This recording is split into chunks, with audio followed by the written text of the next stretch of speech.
Well met. This has been Brode, and you're watching Born to be Cosmo. Oh, snap.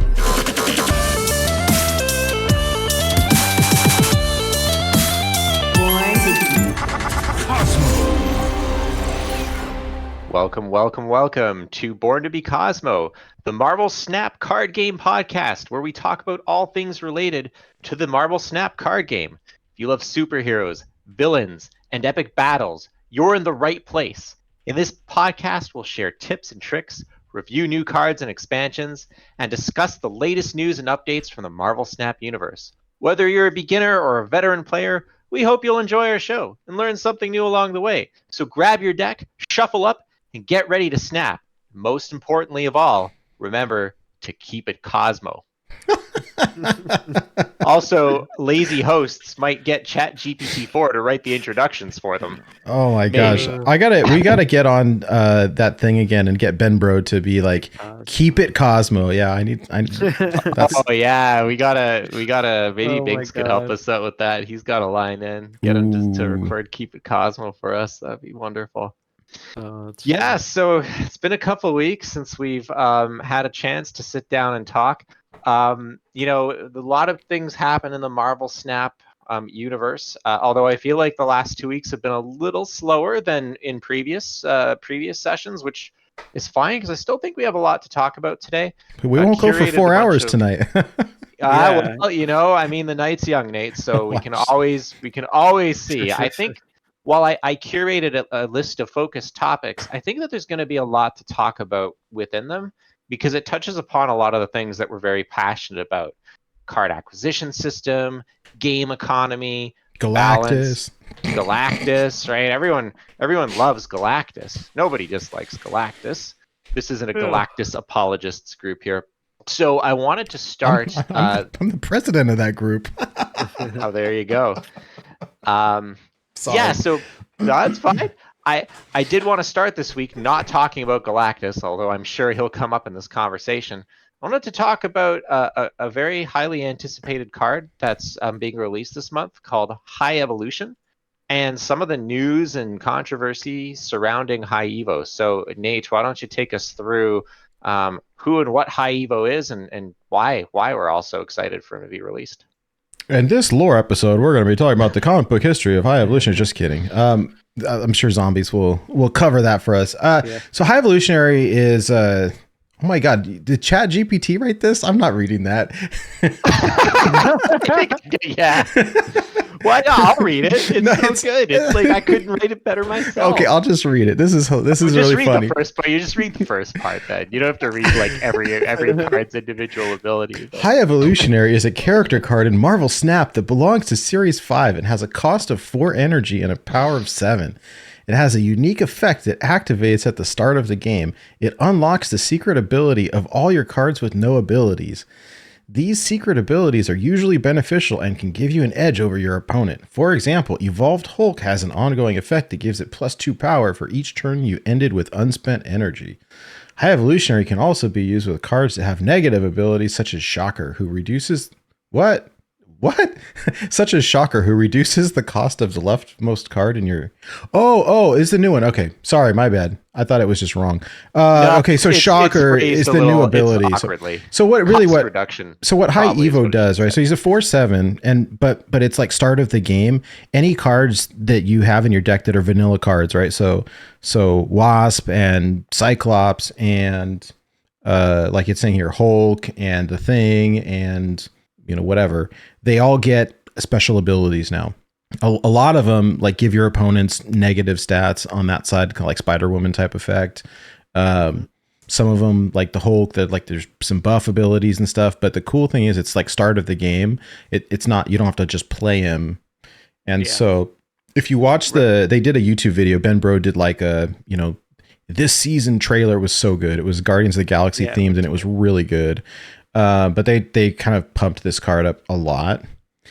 And so, this is coming out soon. It's super, I think, anticipated. And like we were saying in the pre-show, they pushed it so hard that if it sucks, they're going to make it not suck because they're pushing it so hard.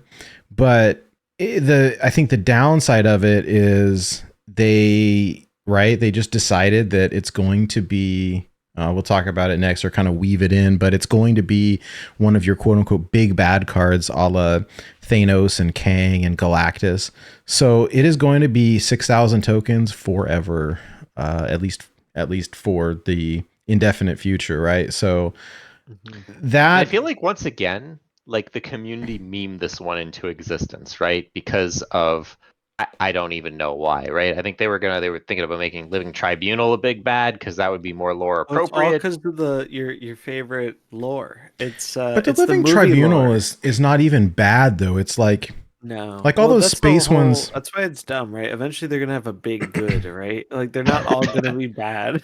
Well, Like, and I think they're going to have to take back that term, and I don't remember where the. well, they're gonna change it. I think it's like we'll get to it shortly, but they mentioned specifically like it sounds like they're gonna be doing something to the system that I hope makes it a bit more clear. Like, because it's stupid that the game doesn't like tell you these cards are permanently Series 5. You wouldn't really know. You're not really like tuned into like the outside information. So I think I mean, what do? Maybe they put them in Series 6. Oh God! There's Don't a- even joke about it because it's gonna happen. You know, like every like negative thing that we will into existence, they seem to be willing to do. It's like, you want us to make this game less accessible and more expensive? Your wish is my command. Say, don't threaten me with a good time. Yeah. Oh God. Yeah. This is there's a 4-mana 7/7 joke hiding in here somewhere. Oh yeah. It even kind of looks like Flame Wreath Faceless, not in terms of look, but in terms of just like posture, like the tall, like imposing figure. This is interesting. I think that I'd asked these guys earlier in the week, like I have a token shortage. I mean, I could buy that bundle with the terrible portrait, but it's $100, collector. right? Yeah. Yeah. He who shall not be named. But yeah. But like it's $100, and for you guys in Canada or Safety Blade, 150, 160 bucks. Like that's crazy. And Yeah, it's kind of nuts. it's like it's good value for the tokens, right? But it's a lot of money. It's a lot of money. Yeah. And so what I worry about is like, hey, there's all these new cards coming out, and I'm kind of excited about Iron Lad. I think there's some utility there. I'm kind of interested in all these, like the Spider-Verse deck. Like I want to play that so bad just because it seems super cool to run a bunch of Spider-Man. How many tokens do you have presently, Nate? Like about 5,000. So I had more, but I just bought Stature this morning. So well, and that's probably good buy. This is what I will say to you, and obviously everyone has to make their own decisions based on their own budgets and what they want to get out of the game. But if you want, Nate, to play high Evo and a Spider-Verse deck, you probably should buy that collector bundle because and Zombies did the math on this, so you can go watch his YouTube video, and I suggest you all do. Maybe we can link it in chat where you did the breakdown, but it's more economic to buy the collector bundle than it is to get like 3 months worth of Token Tuesdays. yeah. So you may want to consider doing it if you want to buy all those Series 5 cards.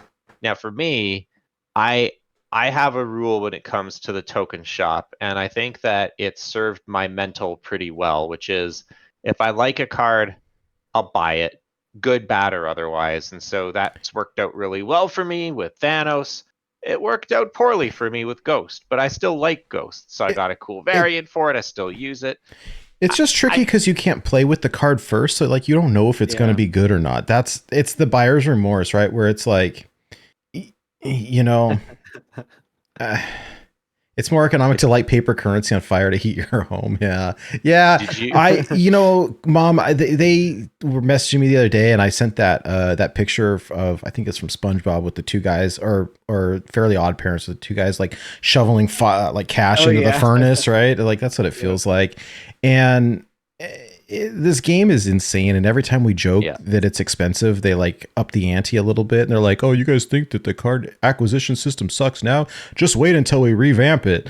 I'm terrified. I'm terrified that so these are gonna be 7,000 tokens now.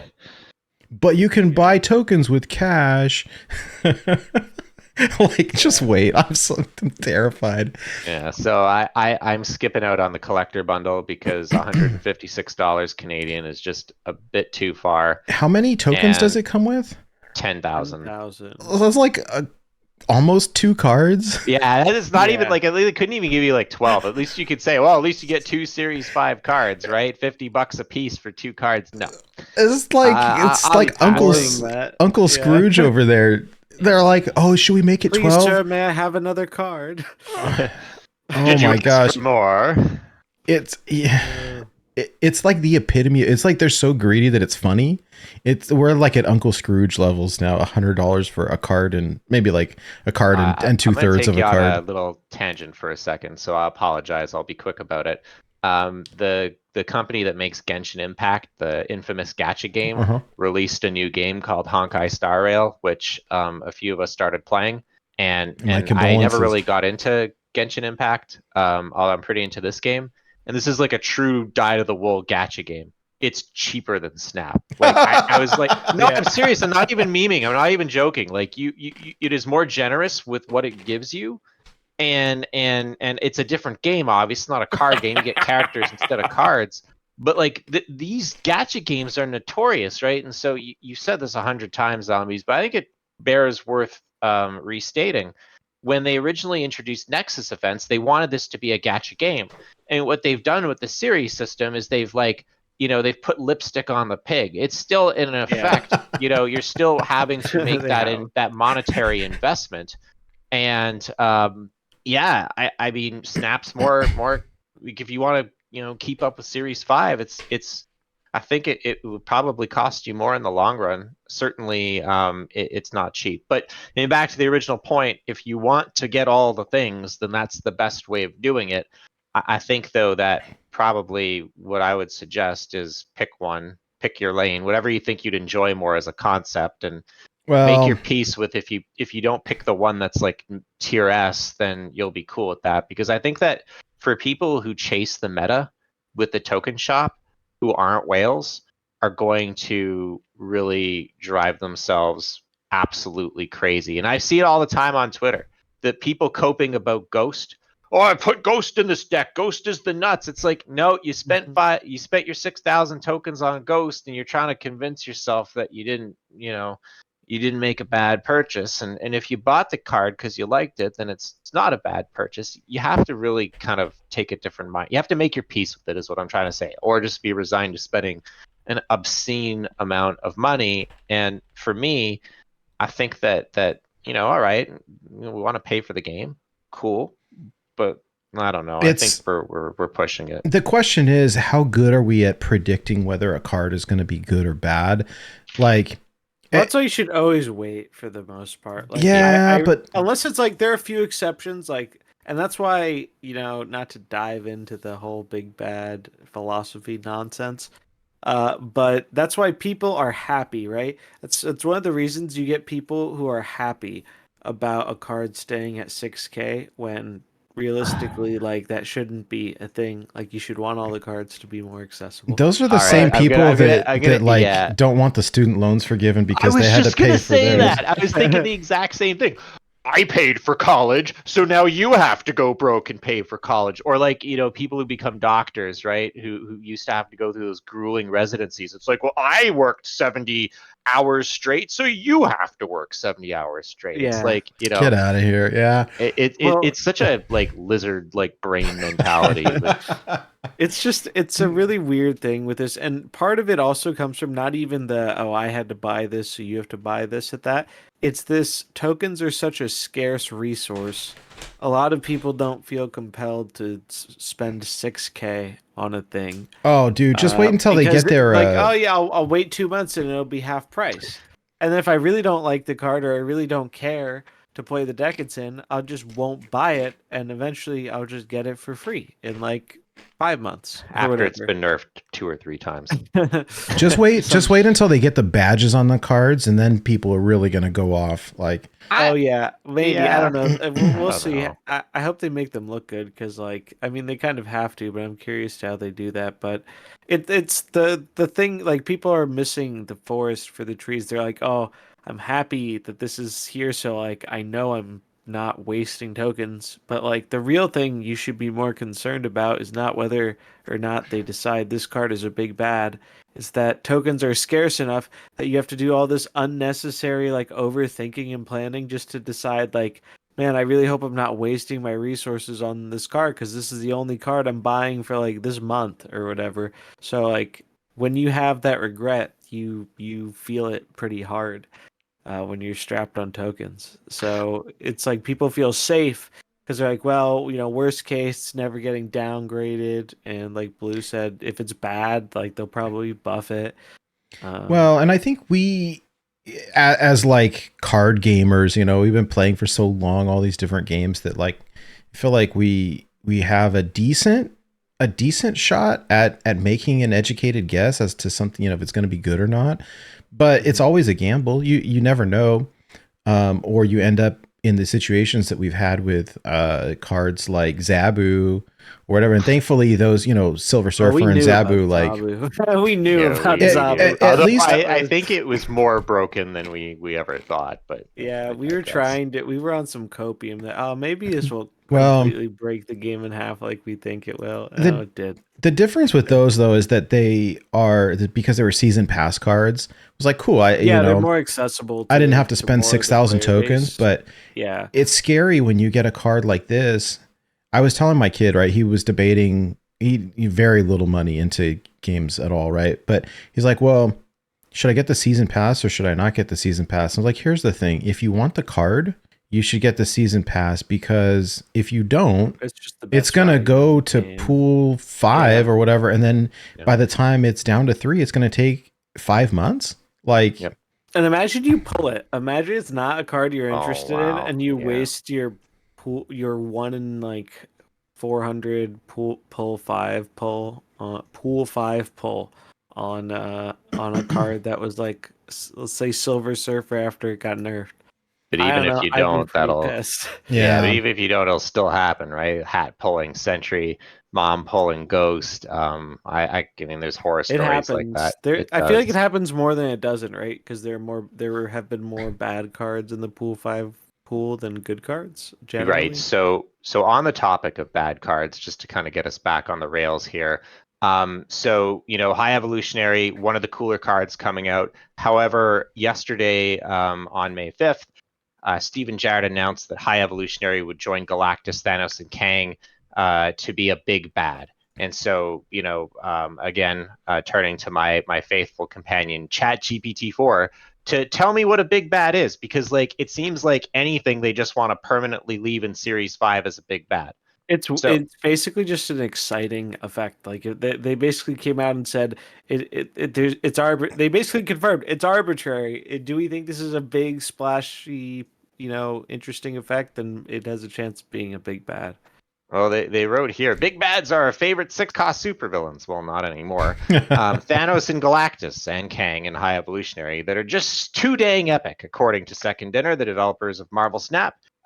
Big bads are unique and have special abilities that make them stand out from the rest of the cards. High Evolutionary enables an entirely new archetype by activating the secret abilities of all cards with no new abilities in the player's decks. I guess aside from Kang the Conqueror, they do all enable new deck archetypes. But Yeah. I digress. So, this was kind of memed into existence by the community. Steven Jarrett tweeted, "We know that there's a lot of excitement around High Evolutionary, and many of you have been wondering whether or not he'll be a big bad. We've been waiting to announce that because we're working on revising and improving our card acquisition system." Bum, bum, bum. Yeah, more on that in a second. Sure. Our hope had been to We'll finalize see. the improved card acquisition plans and announce High Evolutionary's fate at the same time, but that hasn't worked out. We can share that High Evo will be a current, quote, big bad and cost 6,000 collector's tokens for an indefinite amount of time. And, a lot of people were happy to see this because they don't want, when they spend their tokens, to feel like they're asset, their card, is going to depreciate or amortize or whatever you want to call it. They want to get the bang for the buck, right? Like yeah, and that's the whole thing. It's such a silly way of looking at it, because just because you paid 6,000 tokens for it and some guy's going to pay 3 or just get it naturally is not going to devalue your experience at all. You know, all it is it's just gatekeeping. And you know what gets me is when people say, no, you need certain cards to be special and rare so that they're sought after, and it's like, oh, that's what these are those special rare sought after cards. But the ironic thing is, since these are the only cards that don't drop and they become by default the like objectively correct value choice, they aren't special and rare. How special and rare was Thanos when it was tier 1? You're getting it was in like everywhere. 60% of your games. It was insane. Like it didn't actually. It's so like the people that say it, like, they're not even right. It's not even a special and rare thing, because if it's really good, you end up seeing it a lot. So I don't think that's like a factor of the equation at all. It's just crazy to me though that like I can get one of these big bads. I can get high Evo for 6K, or I can get Stegron for 6K, right? It's like, true. I mean, Stegron's awesome. No, I don't doubt it. Like, win rate percentage, you know, that's the funny thing is, like, I would love to play with Stegron, but I have to play vicariously through you because I got to save my tokens for something different. It's such a bad feeling. And then by the time it comes out, you're like, well, a lot of people have already kind of explored what there is to do with this card, and like sometimes it's still fun, but it's like you miss that like golden window of like, until like some more direct synergy comes out, which, by the way, will be another 6,000 card you have to wait like 3+ months for. Then like you're like, well, I can either try out these things or, you know, just forget the card even exists. Did they talk about the card acquisition thing at all? I'm afraid to go down a rabbit hole, but like, did they hint at what it? They just they didn't give us any specifics. They said they want to revise and improve acquisition, but like, who knows what that means. The last time they improved it, it wasn't all good. So like, I'll believe it when I see it. Watch. Point. Okay, here's my prediction, and I hope that I'm wrong.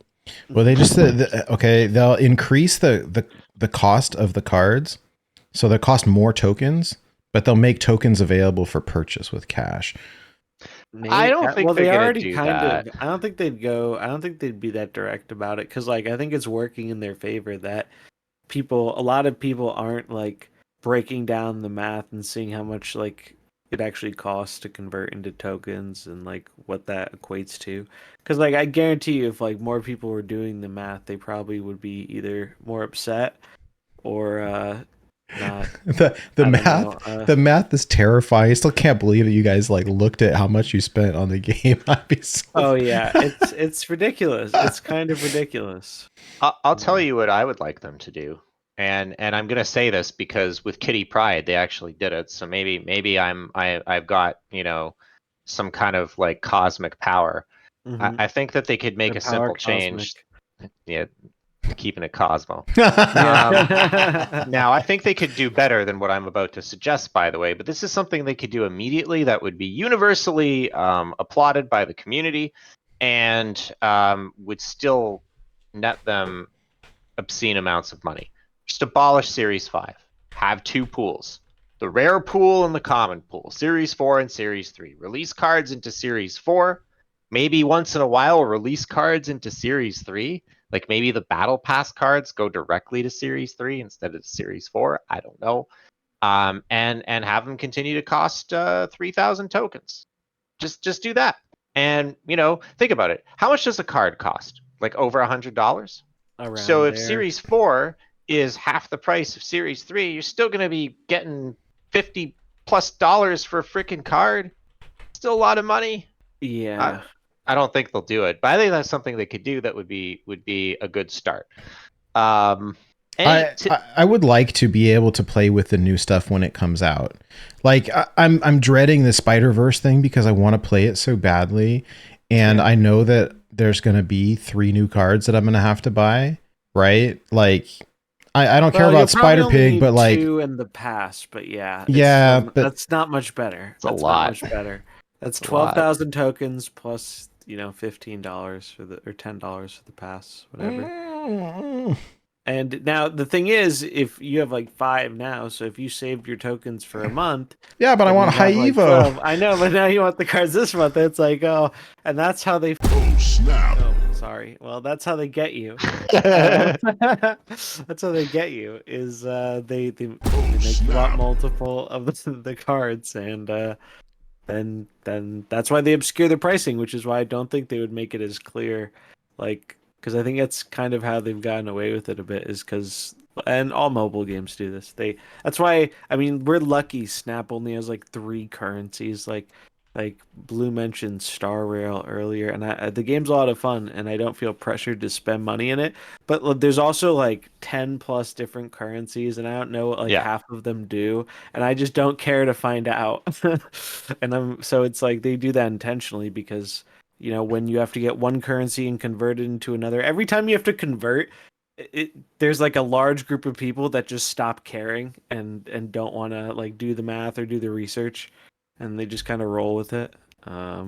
So I don't think they're gonna make it that brazen. Like I think it's already pretty brazen with the bundles, like that they value this stuff pretty highly. Yeah. I Yeah. mean, I think what gets me the most about all this is like, I expect, a company to try and maximize their revenue. I mean, that's their job. It's our job as consumers to try and ensure that things are priced reasonably and held to account. And so what kills me the most, and you tweeted about your displeasure with High Evo being a big bad zombies, like the Yeah. comments on your thread. They There were like some that were interesting. Yeah, it's the defense people defend this like it's like the Simpsons meme that they use for Elon Musk, like taking the bullet for the company. Like it's yeah. just crazy. Like how can you defend this? It's like, and oftentimes, and this is the thing I find the most insane, the Mhm. people who are most against this system are the ones that typically tend to spend more. The ones who defend it are those that benefit the least from it, or maybe that's a poor way of putting it, who are most adversely impacted by it because they're the limited resource players or the free to play players. Or I Yeah, that think is the kind of funny thing about it, I think, is you do see a lot of that. I don't know. I think it's just a fundamental like difference of perspective. Like I think there is a fairly large portion of the player base that are either new to card games or are view the game as like because they've also tried to sell the game as like a collectible game, because some people find like the deep breath. appeal, right? The appeal of oh, I'm working on filling out my collection and it's cool. I never have everything because the game would get stale, and I mean it's Part of it is I think they've got a good cross section of market between the card game players, because a lot of people migrated from Hearthstone or other card games. yeah, other card games, But also they've got the comic book people. And as somebody who was collecting comic books for years, like I kind of stopped when probably about 10 years ago when we had our kid, because I needed the money and the space, but I had tons of them for a long time. And like, not only are you getting the issues every month, but then they're coming up with variant covers and they're collectible and they're worth some money. And it's like, oh, I want the cool alternate art cover with that, and it's going to be worth something someday. But the difference is this, right, with the variants and the splits. What's terrifying is like if you read the end user license agreement for any of these digital card games, like you do not own the cards. Like you have a license for the cards. I saw that play out in real time when Blizzard pulled out of China. Yeah. And so what happens is if you get your account suspended for breaking the user agreement, oh, you're SOL. like all those cards that you spent all that money on, like, bro, you don't own them.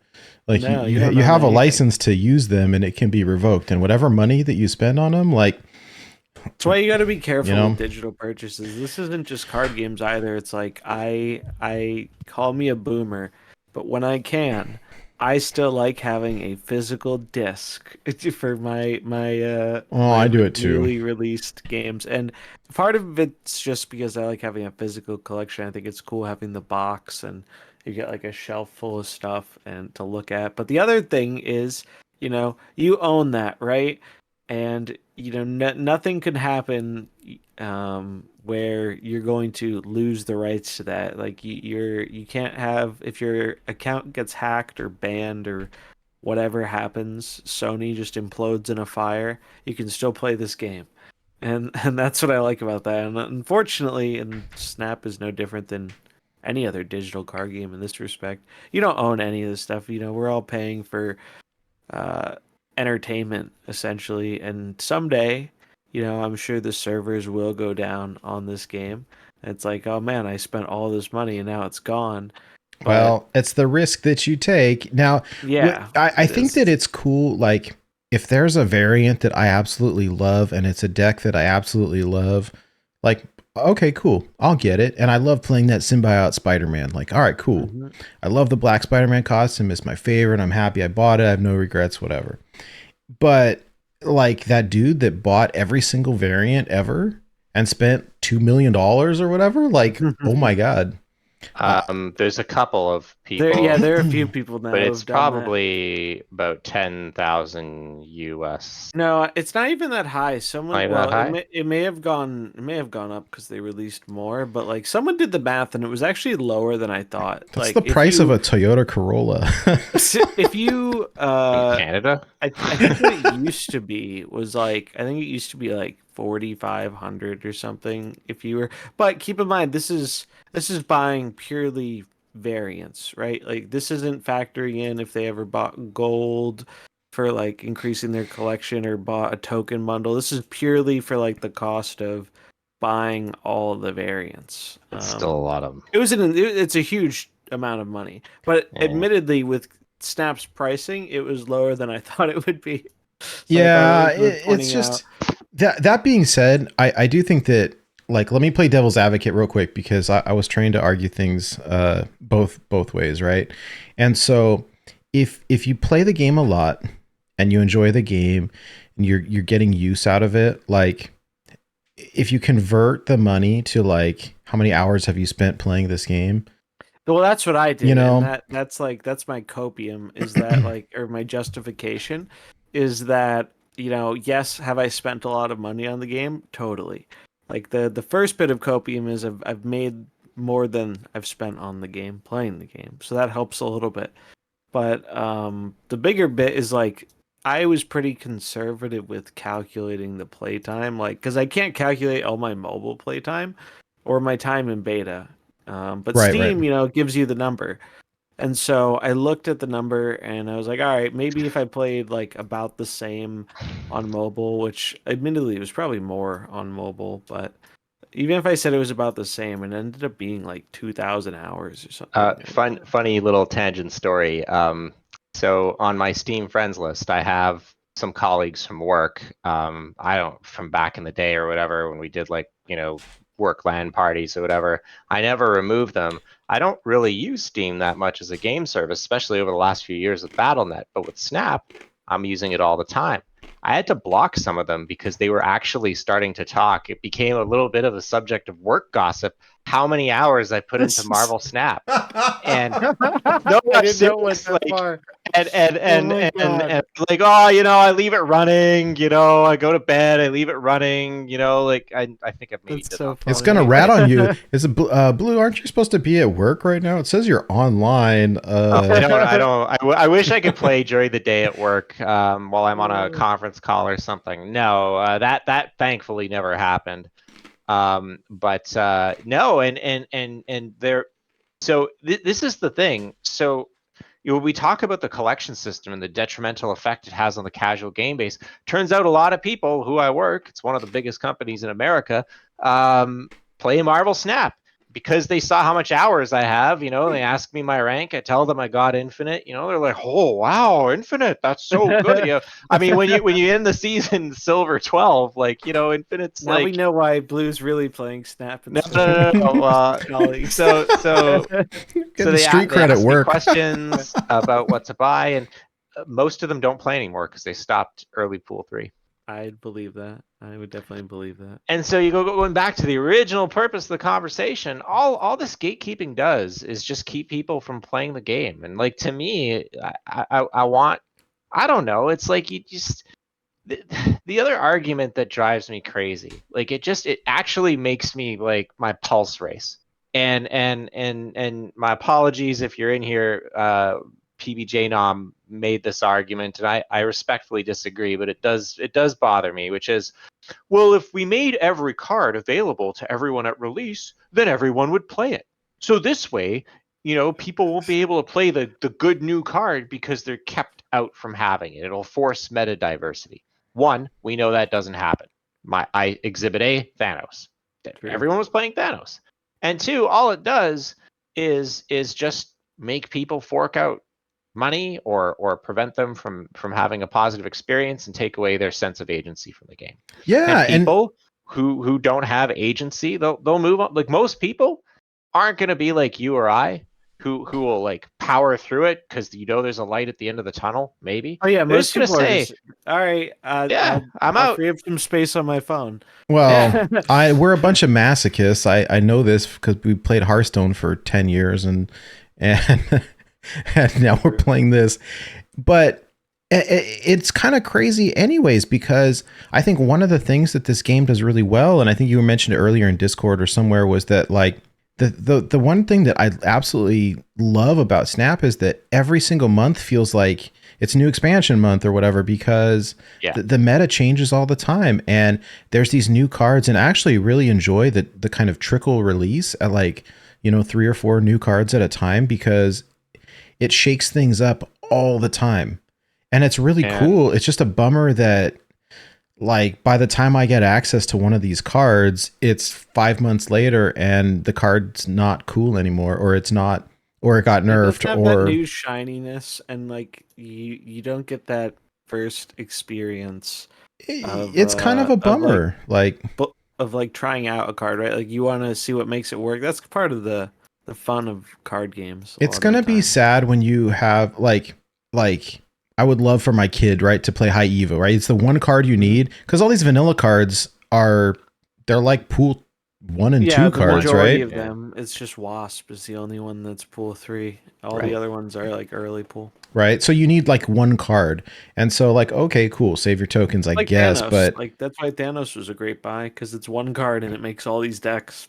But yeah, it's like super gatekeeping. But I do really enjoy the card release kind of schedule and the meta shakeup. I think it's really cool. But it also feels bad to be like not part of the cool club where everyone's playing, High Evo, and it's like, oh, well, if I want to have some bad news for you about the cool club.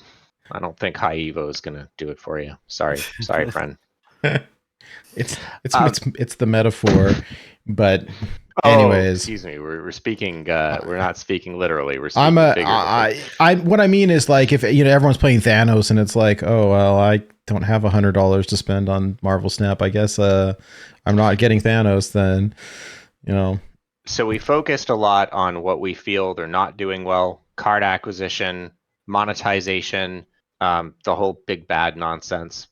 Shifting gears a little bit, I think that this juxtaposes the conversation well, because I think this is something that they are doing well in, or at least moving in the right direction on, which is you talked about the cadence of releases and balance, right? So last month they started a new trial period where every week they're going to be making balance changes over the air. And this is pretty exciting because, we see other games like Hearthstone where it takes them months very and long months, time to react to making changes. So Zombies, why don't you take us through a little bit about the program that they're piloting and some of the changes that have been made? Yeah, we can do that. So basically, let's see. They're doing these, like, it's like a test run, I guess, where where they're going to be for the month of May. They're going to be trying out some OTA changes, so you don't need a patch to make these changes a thing. They can just deploy them, and they've been doing that regularly these past 2 Thursdays.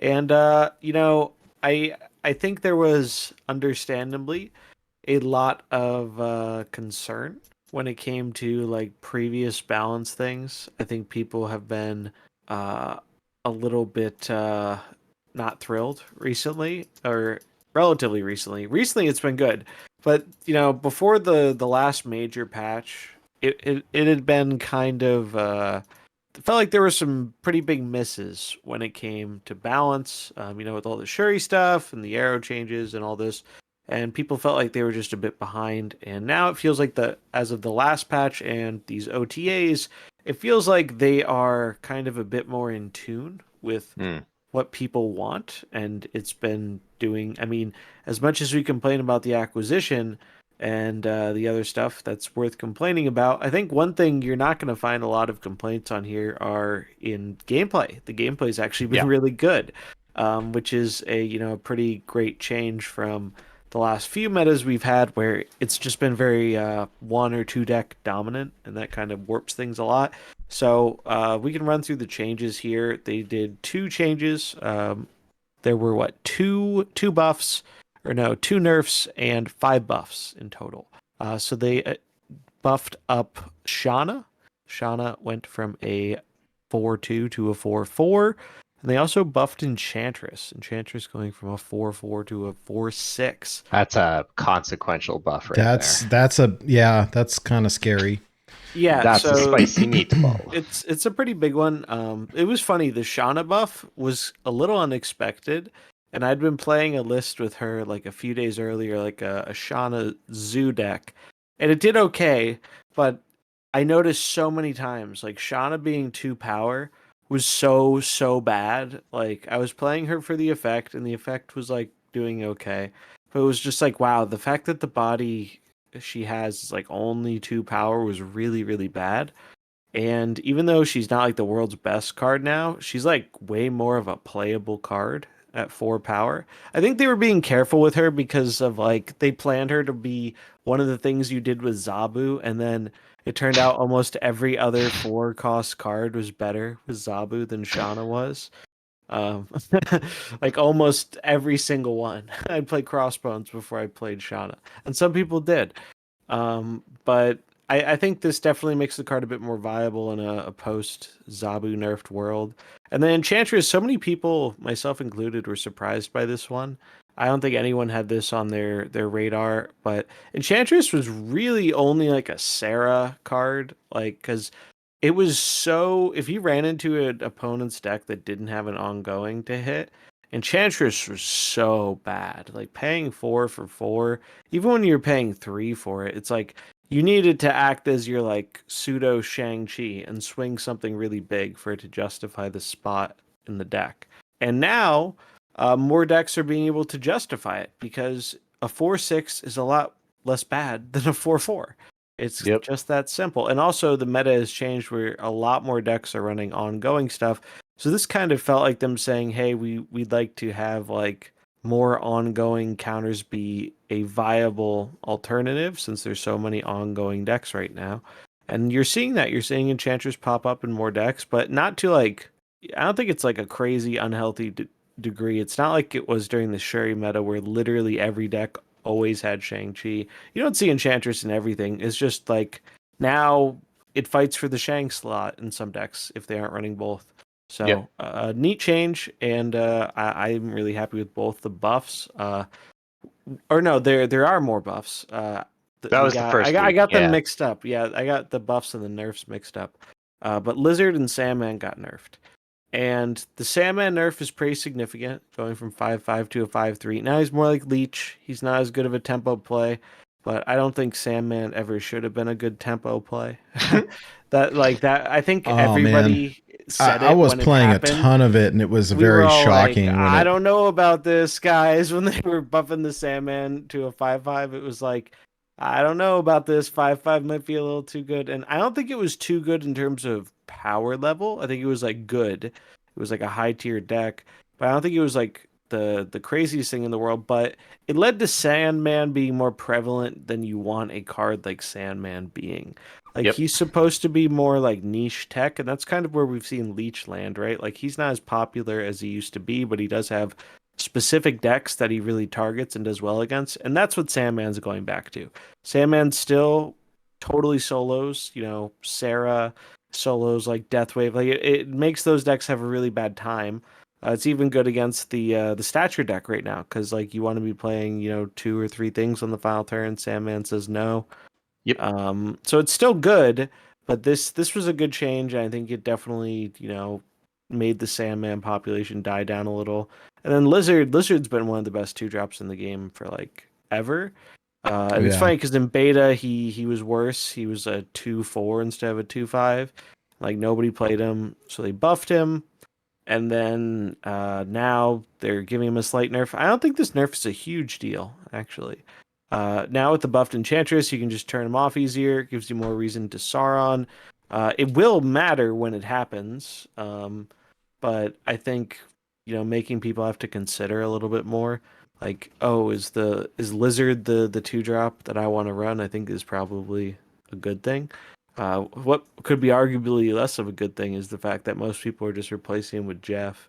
Well, sure, because Jeff's a 6,000 token darling, right? So we can't have our new 6,000 token card be outshined by like a pool, what, 1, 2? No. Yeah, pool 1. Lizard's like the very beginning. Jeff is probably like the best 6,000 tokens I ever spent. I'm not joking. I think I that swear, that card is he's really the good. best. Like I don't think I've come across a single person who has bought Jeff and been like, "Oh, I really regretted it." Like it's like, "Wow, I really like this card." And it's great cuz he fits in a bunch of different decks. So, while he's not making a new deck on his own necessarily, you get so much use out of him. Well, people that you didn't feel very justified in your purchase. when I posted my infinite deck, and we'll talk about it later, but I had at least one person ask me about like, why are you running Jeff in this? And I was like, oh my God, I'm glad you asked. Let me provide you with my 10,000 word essay on why Jeff is so good.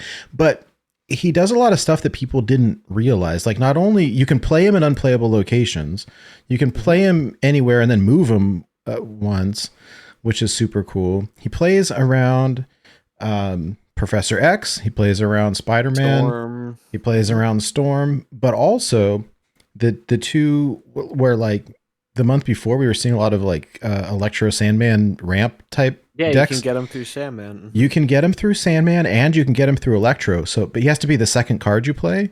But you can play one card and then you can play Jeff as your second card, and it works. And same thing with Sandman, and it's cool. like, oh, you can do that? Yeah. Oh, and to place like the location where you can only have one card, no, you can have one card plus Jeff. And like, it's cool. There's so much versatility there. It's a great card, and some other versatile cards that got buffed recently. The best card in the whole game, Orka. It's so funny. So I tried to make Orka work when he came out. Also, I swear I'm dyslexic, and half the time I type it as okra, which I think is a fruit or some kind okra of is Okra? okra. Yeah, I I mistype it so much. Someone pointed it out in my comments the other day because I Staple of didn't Creole think about. cooking. Yeah, Mhm, so I thought that was amusing, but they buffed Orca, and this was nice because like Orca was Giga Trash, and there's no reason for like you don't. I mean, obviously there'll always be a worst card, but Orca was really really bad, and he was one of the worst cards, and there's just no reason to like do anything with this card. Like I tried it when it came out, it was funny when it worked, but it didn't happen much. But he got buffed from a 6/9 to a 6/11. And that's pretty big because with his ongoing effect, he becomes a 16. Jeez. And 16 is pretty large. Like that's pre-nerf destroyer, and it doesn't blow up your whole board. And you can get people with this because if they don't see it coming, they think you've like abandoned a lane. And then all of a sudden you just slam your big whale on them and you're just like, boom, 16 power. You didn't see that coming. Like you thought you were set. You had a She-Hulk and something else, and you were at like 13 power and you thought you were good. I ignored the lane the whole game. And then, or maybe they think a destroyer is coming and So it's I love this change. I played a lot with it, and I Still not basically stellar.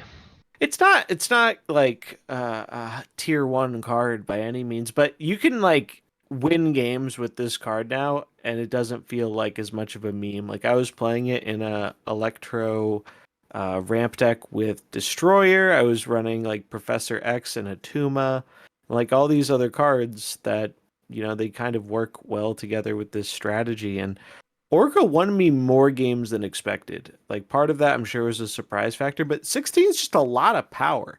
And when people don't expect it, it's like You must have had people like get people. mauling, like, I just lost to Orca. What? It was funny, and it's especially funny because it's early infinite, so it's a bit more narrow matchmaking sometimes. So I was getting like Orca mirrors too. That was like the funniest thing. I saw. I Um, think KM Best posted like 5 different Orca lists, and I think you've got a handful as well. And Yeah, Orca's this was a cool change. This reminds me a lot of the Sentry change. I think the Sentry change made a stronger card than this did, but that's because he's a 4-drop. But like it's the same spirit of the change where they took a card that was like one of the worst cards in the game, like absolute like F tier, and they bumped it up to where now you have a reason to try and like do something with it. it's And it's playable not going to now. be like tier 1, but that's totally fine. Like as long as I can like win with it sometimes, like who cares? It's a net win because now you have like another thing to build around, which is great. Yep. And collector got a buff. It's funny in the patch notes they actually like mention when collector got nerfed in the beta. So for people who don't know, collector used to be a 2/0, but it buffed by 2 for every generated card, and it was real busted. Yeah, I can remember see that. Like if you think about it, if you have a 4-card hand, just Moon Girl is getting him to a 2/6. So it gets kind of silly kind of quickly, and so they nerf Collector to a 2/1 that buffs by 1, and he saw a little play at launch, but like he fell off really quick and Yep. hasn't really seen much since. So they buffed him to a 2/2, and though it doesn't look like a lot, I've played the Collector a bit now, and mainly in the Moon Girl monkey deck, and he has been usually at worst a 2/4. Like most of the time, he is like a 2/4 or better. I don't know if there's been a time where I played him on the field and he was actually under a 2/4. So in terms of 2-drops, really not that bad. I think this is a pretty substantial buff that makes him more of a valid consideration. Like I've been trying him in Dino again, and I really didn't mind him there either in like the old school Dino with like Doom and Storm, and he's just like a pretty decent 2-drop that Mhm. kind of gets buffed. Now we have like Coulson too.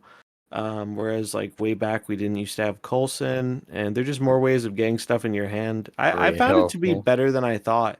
And definitely more of a valid consideration. And then Luke Cage, this feels like in part a buff because high Evo is going to be pretty crazy. Yeah, I And think they so had to do this because of high Evo, they want to right? make him a Because little better, yeah. And also, it's a very this is a big buff to Cerebro 2 as a deck. That being said, and I hate to say this, but Cerebro 2 is still really, really bad. I took it for a spin the other night, and I love Cerebro. Cerebro 2 is the second deck I got Infinite with. I played so much Cerebro when the game came out and for a while after, and I still love it to death, but oh, it feels so bad. Like I think the only Cerebro that ever at least feels good to play has been like Cerebro 3 or some of the old versions that died due to different cards changing. But Cerebro 2, it's fun, but unless you get like the nuts, you don't put out a crazy amount of power, and you get ruined by everything under the sun. You get ruined by like 80 different locations. Oh, your opponent's playing Thanos and he has the orange stone. Oh well, guess you're not getting Cerebro buff in that lane. Like, oh, there's a million and one ways to just wreck your deck. oh my But god, it's cool that now Luke Cage can be run to help mitigate some of those locations that wreck your deck. So, like, good change. Isn't gonna save Cerebro too, but it's a nice well, bonus, it, and it makes it better for high Evo. yeah, Which looking at the high Evo cards, like we didn't go through them all, but when I watched the announcement video, there's so many of them that Like they It's just all put. about negative power, right? Like most of the focus is like Spider-Woman reducing your opponent's Yep. stuff, and then a few of them are like uh finish your turn without all your mana spent, or like they mess with that. Those are like the two halves of how they impact your cards, and it's an interesting archetype. And I think we're gonna see like I've only brewed one deck for it, but I'm really excited for it. It's a Lockjaw deck, but it has like She-Hulk and Wave and Sunspot, and it doesn't yeah, Blue's favorite. Um but it really is trying to like just you don't need all the high Evo cards, and that's why I think the card is going to be interesting because unlike Thanos, like right now we have Thanos, right? Where if you put Thanos in a deck, you know everyone's getting the stones, right? But with high Evo, I think we're going to see a bunch of different decks that have high Evo, but only have, half or maybe even less than half of the payoff cards. Like he's just going to be a 4/7 that allows you to play like one or two or three good cards in your deck. Like it's not all going to be I'm sticking in every 4/7 no is text card. gnarly. A Yeah, like 4/7 is 4/7's pretty crazy. good. Yep. It's pretty good. So I don't know. I think to kind of sum up the OTA stuff, so far, I think it's been really good. I was happy to see they didn't nerf anything this week because, like, I don't think you should nerf something just for the sake of changing something if there aren't like clear outliers. I think they even said, they're pretty happy with how the format's developing. I think the sentiment has been kind of shared. Like people have been enjoying how the meta's been recently. So they didn't nerf anything this week, and that's totally cool. And I want to see. I'm waiting on the Black Widow buff. Like that's on my list of things that they need to I make don't her a want them to 2/2. buff Black Widow. Black Widow's I know so she's so annoying. annoying. But it's just like Luke Cage. It's just like God, the card feels so bad to play as a Yeah. 2/1. You need like a really crazy powerful thing to justify a 2/1, and 2/2 it's like okay, it's a little more respectable. Like maybe it finds a home in the Darkhawk deck, which might be terrible because then everyone's gonna be playing it. But I still think I'm sure they're gonna adjust some more cards like this, and I hope they do because like there are only so many cards in the game, so making more of our cards playable is always a good thing. Yeah. And if it's like too much, they can just dial it back. Like Yeah. Yeah. if they Like they mess did up, with Sandman. nothing's felt like nothing's felt of these changes. None of them. The Enchantress one stands out the most, but it doesn't feel like they made Enchantress OP. Feels like they just made her like a good card. But yeah. Yeah, I like the constant balance tweaks. I find that all the digital card games that are exclusively in the digital realm seem to have like not wanted to make frequent balance changes. And then when they do make the balance changes, they tend to be very heavy-handed, right? Almost a la Magic the Gathering. Although Magic the Gathering just bans cards because it's a real Yeah. card. It's a live card game. Physical. Yeah. But you look at you look at Hearthstone, which is the game that I've spent the most time with, like that's a digital only game, yet the nerfs are like they don't nerf, they don't nerf, they don't nerf, and then finally when they do something about it, they hit it so hard. There's just no it's like it You almost don't want to feels go like a back to ban. playing the card. Yeah, like it Yeah, feels it that's one of the almost things feels that like a pushed me ban. away is it does almost feel like a ban. Like they make the card so bad that you're like it's not even a case of well, it's worse than it used to be, so I don't want to play it. It's actively bad now, so I don't want to play it. And I think that is really unfortunate now. Maybe, if you're really into like standard rotation stuff and you welcome that change a bit more, but all of us are, eternal format enjoyers. So like that's always like a net negative for an eternal format game is when you like lose access to a card. And I think, and we've seen them do that, right? Like Leader is like now the poster child, right?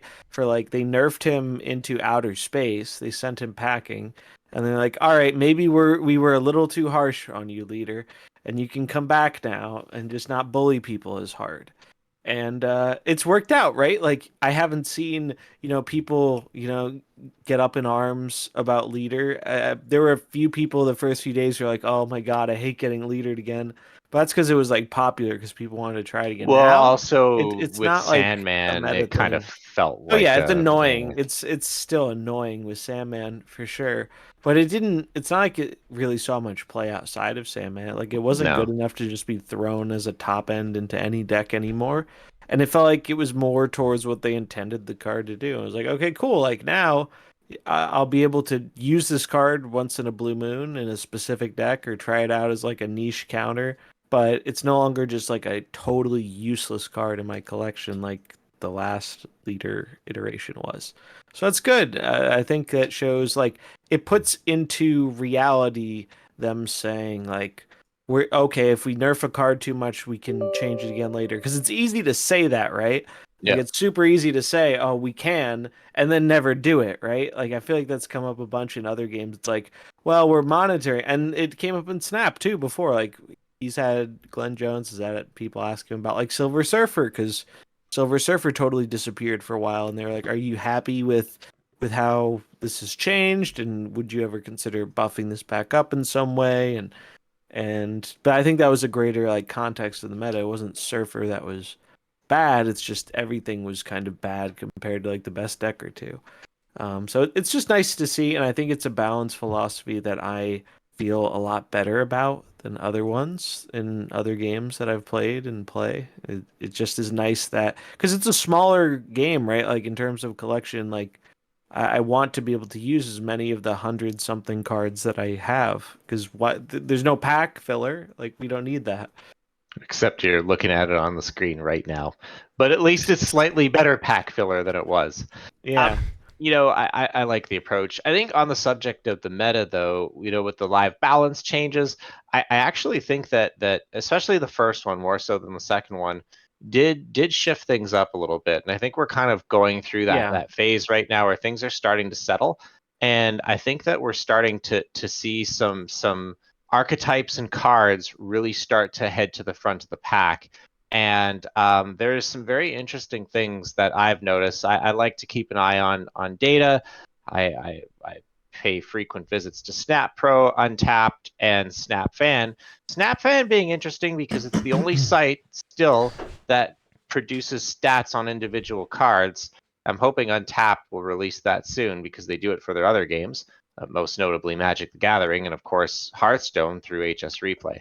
But yeah, looking at the meta, kind of looking before the change to Sandman and Enchantress, Sandman was one of the most popular and powerful cards. And of course it stalls the game, limits options. I was always of the opinion, that the data on Sandman, even at the height of its popularity, didn't really match the win rate. The win rate and the play rate didn't ever quite match, but people still played it because I guess they felt that it gave them agency over the game. But obviously, taking Sandman down a peg, the deck, while popping up still once in a while, has become quite a bit uncommon. Enchantress before the buff was already a really strong card and countered many meta decks such as Patriot, Darkhawk, Null, Dino. But now that she's a 4/6, it doesn't even feel like a bad card to play. I mean, contrary to Shang, which is like, a 4/3, which is slightly underpowered and kind of, you can tempo out Enchantress, and it's like playing White Queen now, right? I mean, it's a pretty good stat line. And, we said in past episodes, 4-drops is a weird kind of area. Like most of the 4-drops kind of are lackluster. Now with Enchantress and maybe Iron Lad, that's starting to change a little bit. Regardless, the nerfs to Sandman, the buffs to Enchantress really shifted the metagame towards not quite to the same extent as we had during the Shuri Red Skull meta, but a little bit more back to like point slammy kind of decks, mid-rangey kind of decks, and Stature, Sarah Control. These are the decks that Doomwave. These are the decks that are kind of seeing a lot of play. So, looking at Untapped to start with. Oh, I see we have the card data. Can we look at the Untapped list first? Sorry, Nate. I don't think I have it actually. Let me check. You don't? Oh, maybe I messed up. No, I don't have. Yeah, can you send it to me real quick? I'll put it up. Did I not save it? I didn't. It's okay. Yeah, I'll just speak to it. It's fine. I'll pivot to this because I think this is more interesting, anyways. But basically, on Untap, the top decks being played through 80 to 99, which is where not the most players are actually below 80, by the way. But 80 to 99 is kind of like where it's pre-infinite, so people are still try-harding. People aren't try-harding at infinite because there's no leaderboard yet. So it's kind of viewed as the most competitive segment on ladder. Top decks are what Untapped calls Nebula, which is like the stature Black Bolt decks, or the Doomwave decks that contain Nebula. Sarah Control, which, again, Sauron's still up there. Look at that. He's still holding down number one. Like yeah, champ he is. Play rate. How can Sarah yeah, Control... can I, let me see if I can get a screenshot some other way. Here, I'll just take you the one from the show notes. Oh, cool. I appreciate it. Here, it's gonna be low res, but that's fine. It'll do. There you go. I'll put it in the chat. Perfect. No, that's fine. It's good. Yeah, Sarah Control, a strong deck. Obviously, with Sandman taking a step back, people are able to play more cards on turn 6. With Leech seeing less play, people are able to play more cards on turn 6. So Sarah's come back. Doomwave. Doomwave's always been a good deck, and it has play into the field.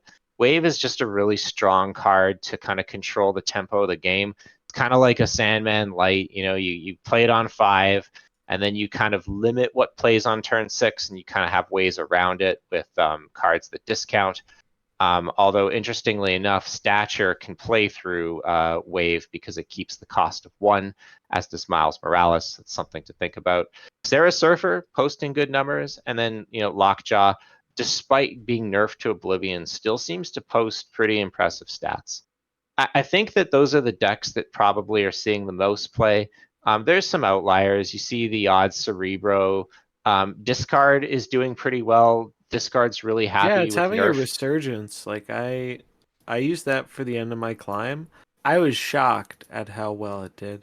I mean, I think I ran a bit hot, which like you want that to happen if you're playing discard, but it really felt super solid. And the thing that was nice about discard was like when you have it and when you don't.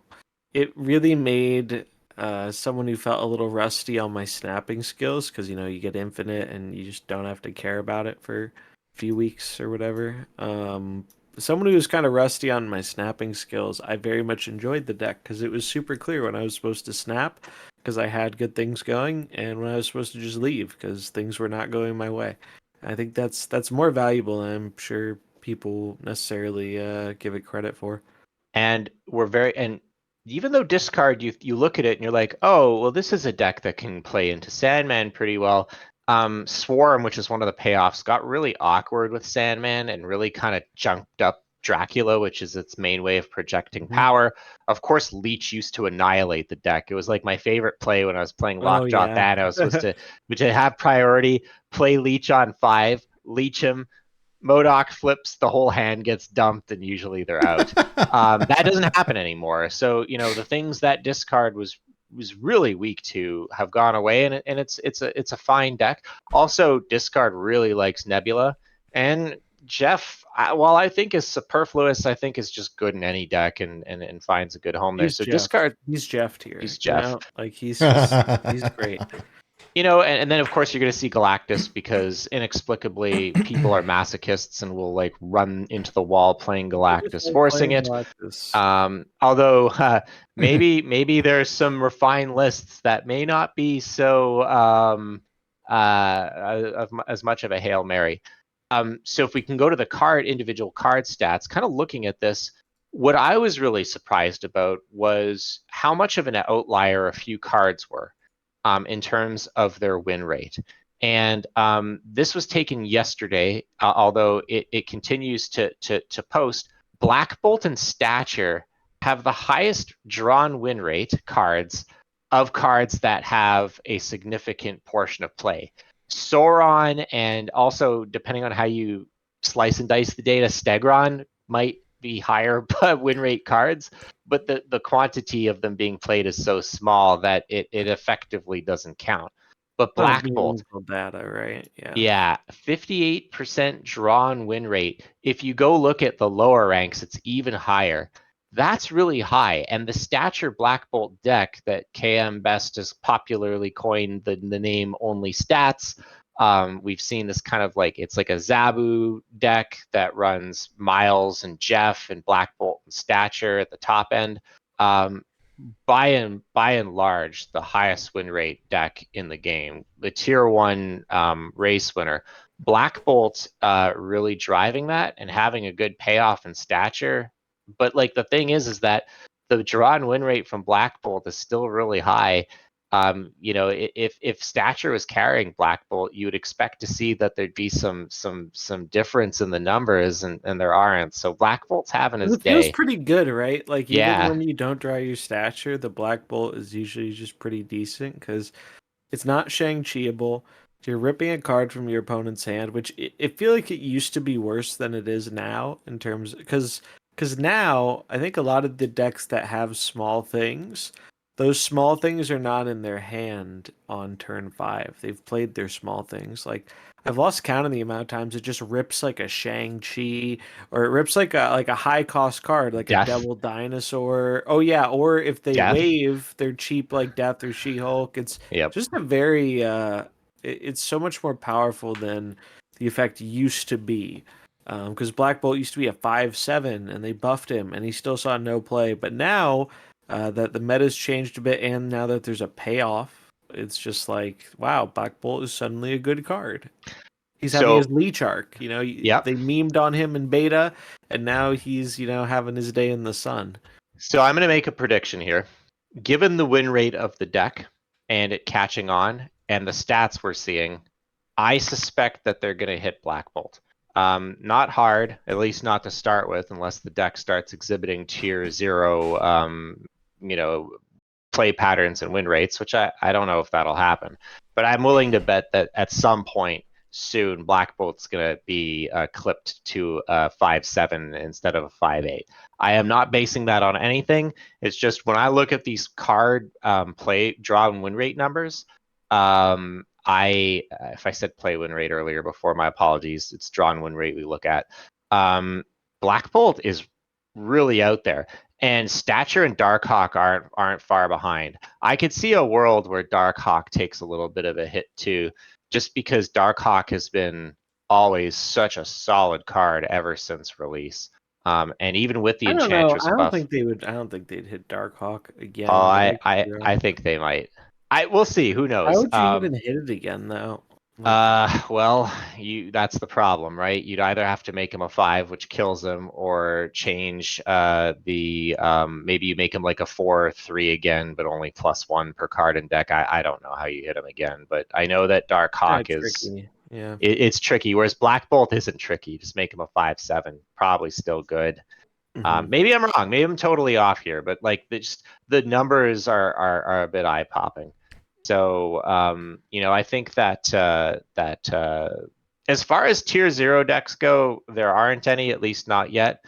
I've played against the Stature deck quite a bit on ladder. Certainly doesn't feel as bad to play against a Shuri Red Skull. Yeah. I feel like that there's always going to be a best deck, and for now, unless things change significantly, this is a pretty good deck to have as the best deck. It's fair, and it allows other archetypes to thrive. And the game feels pretty good to play right now, so I'm pretty happy. But I was really surprised to see this. Like if you told me that Black Bolt had the highest draw and win rate card of any significant play, like I would have thought you were crazy. But it's been holding and growing for several days now. Meta good. Weekly balance updates good. People ask like, oh, Snap's so expensive and has a terrible acquisition system and all these things. Well, why do you keep playing it? The answer is because it's fun. And the meta right now and just the cadence of releases and updates, they really hit a sweet spot there. And I hope they continue to keep the pace. So it's a bravo. welcome improvement from where we were like a month and a half, 2 months. Oh yeah, and night and day. A very welcome improvement. Well, for a while there, we were seeing 2 decks only, right? It was like you seeing Shuri Red Skull, we're seeing Thanos, and like that's it. And they were lasting way too long. And it was so it does feel like they've turned a corner a bit. Maybe we're seeing that kind of delayed consequence, right? Like we're seeing that, oh, they took the feedback and this is it being implemented. But because I guess they can do this is easier to modify than their other like content based plans, but it's nice to see it improving is the real point here, because it certainly could have either gotten worse or it could have just stayed the same, which I don't think either of those situations were optimal. So yeah, interesting meta. And so I think what I'd like to do now is pivot a little bit and talk about some of the decks that we've been playing. From April going into May. We're not going to cover the decks that are, the ones that you're seeing everywhere, like the Black Bolt Stature list. You've seen that already. But I think we do have 3 decks that kind of straddle a little bit more of the hipster realm, but are still viable. And we know they're viable because all of these decks that we're going to feature, someone has hit infinite with them. In this case, Nate, zombies, and friend of mine, Hearthstone, Wild Hearthstone, a known entity in the community, Concerned Mom, hit infinite with the deck that we're going to be featuring there. So clearly these decks can perform. So let's dive in. So Nate, let's start with your deck. Why don't you tell us a little bit about the deck and Yeah, so I had decided last month, like, I'm playing Galactus. I'm going to learn this deck upwards, downwards, sideways, back and front, and kind of went. Why? I just okay. We don't have to. I don't like. I don't know. You know what? Later. The problem. So nuke the card. I don't get your I don't know. guys in your Galactus. Man. It's just fun watching this board explode. This is the easiest way. The easiest way to explain it.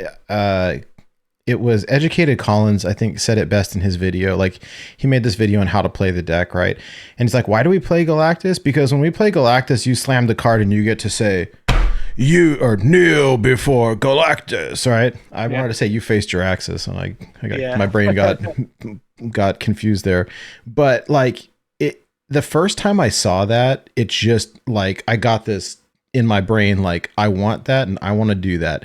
And I don't know what it is. I can't explain it because I think people either like love the card or hate the card. Oh yeah, there's no. I'm neutral. Or maybe some people are indifferent. I don't know. I don't know. All right. Most people feel one way or the other. I got hooked on it, and I remember you saying early on, like, because I had the choice of pinning like Thanos or Galactus, and you're like, Galactus has the bad, get Thanos, and I did, and I almost took it to infinite, and then switched to like Shuri Red Skull at the last minute for the last couple of ranks, but like, then this was my next one, and I really enjoy it. And I was really trying hard to analyze the deck, to see like, oh, what are the different play patterns and what are the styles and how do you get there and all of that. This was the list I hit infinite with. And there's some questionable card choices. And people asking me, like, I did the math, and so like Yondu is just good. I think Yondu's core in I think the kind of weird cards here, Psylocke, is Psylocke really necessary? No, but it's just a third ramp card. So if you don't draw your Electro and you don't draw your wave, it's you Psylocke on 4 to Galactus. You want to be playing Galactus on 5 when you're all in on Galactus. This is all in on Galactus essentially. I mean, you can win other ways. You can lane lock with Spider-Man or with Dr. Octopus, but it's just not. It's more risky. And so this is what I played. Jeff was amazing. Jeff has we talked about it earlier, but Jeff is great. I cut Destroyer, which maybe is a little sus. I don't know. But like Killmonger was so good. Probably the MVP, because what had happened during the month is there was that tournament and everybody brought Patriot decks and debris. And debris was everywhere because it like... Here's the thing with Galactus, right? It feels bad when it happens to you, but like the reason I don't think that this needs to be nerfed is because this has to be the easiest deck to disrupt in like the whole game. Like you can disrupt it 100 different ways. And sometimes careful, Nate, you're among Cerebro players. Well, there you go. Yeah, it's not too far off that, right? But there's so many ways to disrupt it, and the locations, like if you get bad locations, like you're just like, oh, I guess I'm just going to lose this one, or need to figure out an alternate game plan. And so what I learned playing this is like, hey, if the first location is, I would analyze it as the location on the left, it's either safe or it's not safe, meaning can I play Galactus into it? And if it's safe, I just start jamming cards on the right because I want to reserve it for later, right? I think Jeff gives you some utility because you can drop Jeff and then you move him later. And there's a little fakey with your opponent. Like, am I going to move Jeff or am I not going to move Jeff? And I've gone different ways a bunch of times. I love, like, it's just really fun. The perfect line is like wave on 4, wave on 3, Galactus on 4, Spider-Man on 5. You just win. But there's other ways. It got crazy too. That Patriot deck was a little bit tricky though, and that's what really forced me to put Killmonger in, because between locations like putting stupid dinosaurs and squirrels and rocks everywhere. Yep. Then everyone was playing these stupid Patriot lists, and somebody got smart and put Super Scroll in their Patriot list. Yeah, Super Scroll was very. That was dude. Well, Super Scroll, as it turns out, copies your null, which is super annoying. Yeah, it does. But anyways, I took this to Infinite, and maybe I'm a little bit of a masochist, but I really enjoyed it. I was telling these guys before the show, like, I think that there's kind of two styles of Galactus decks. There's the Galactus, like you're all in and you're trying to play Galactus on 4, Galactus on 5. And then there's the separate lists that are running like Wolverine and Nimrod and like more of the endgame Galactus type, which is just a different play style. I'm excited to look at Mom's list. I think Concerned Mom has hit Legend with the Thanos Galactus now 2 months in a row. So last month, and then I just did it like yesterday, I think. Infinite, Nate, you're getting your podcast mixed up again. Did I say Legend? Sorry, Infinite. That's okay. I'm just teasing. I'm old and yesterday was so funny. We were like, I need decks. I need Hearthstone decks. That board to be Cosmo, and I was like, how big of a dick am I gonna be when I reply? So I went halfway. I have limited brain cells, and I keep losing them the older I get. But anyways, this is fun. This is really fun for me. Got a ton of value out of Death, a ton of value out of Null.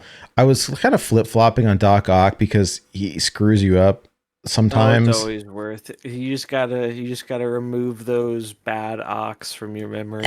Just forget they exist. Well, and I'm not huge on variants. I try to be kind of stingy with my purchases on here, but like, I got the Venom Killmonger, I got the Symbiote Spider-Man, and then I got the Superior Spider-Man Doc Ock, and like, I just really like them. So I'm waiting for good variants.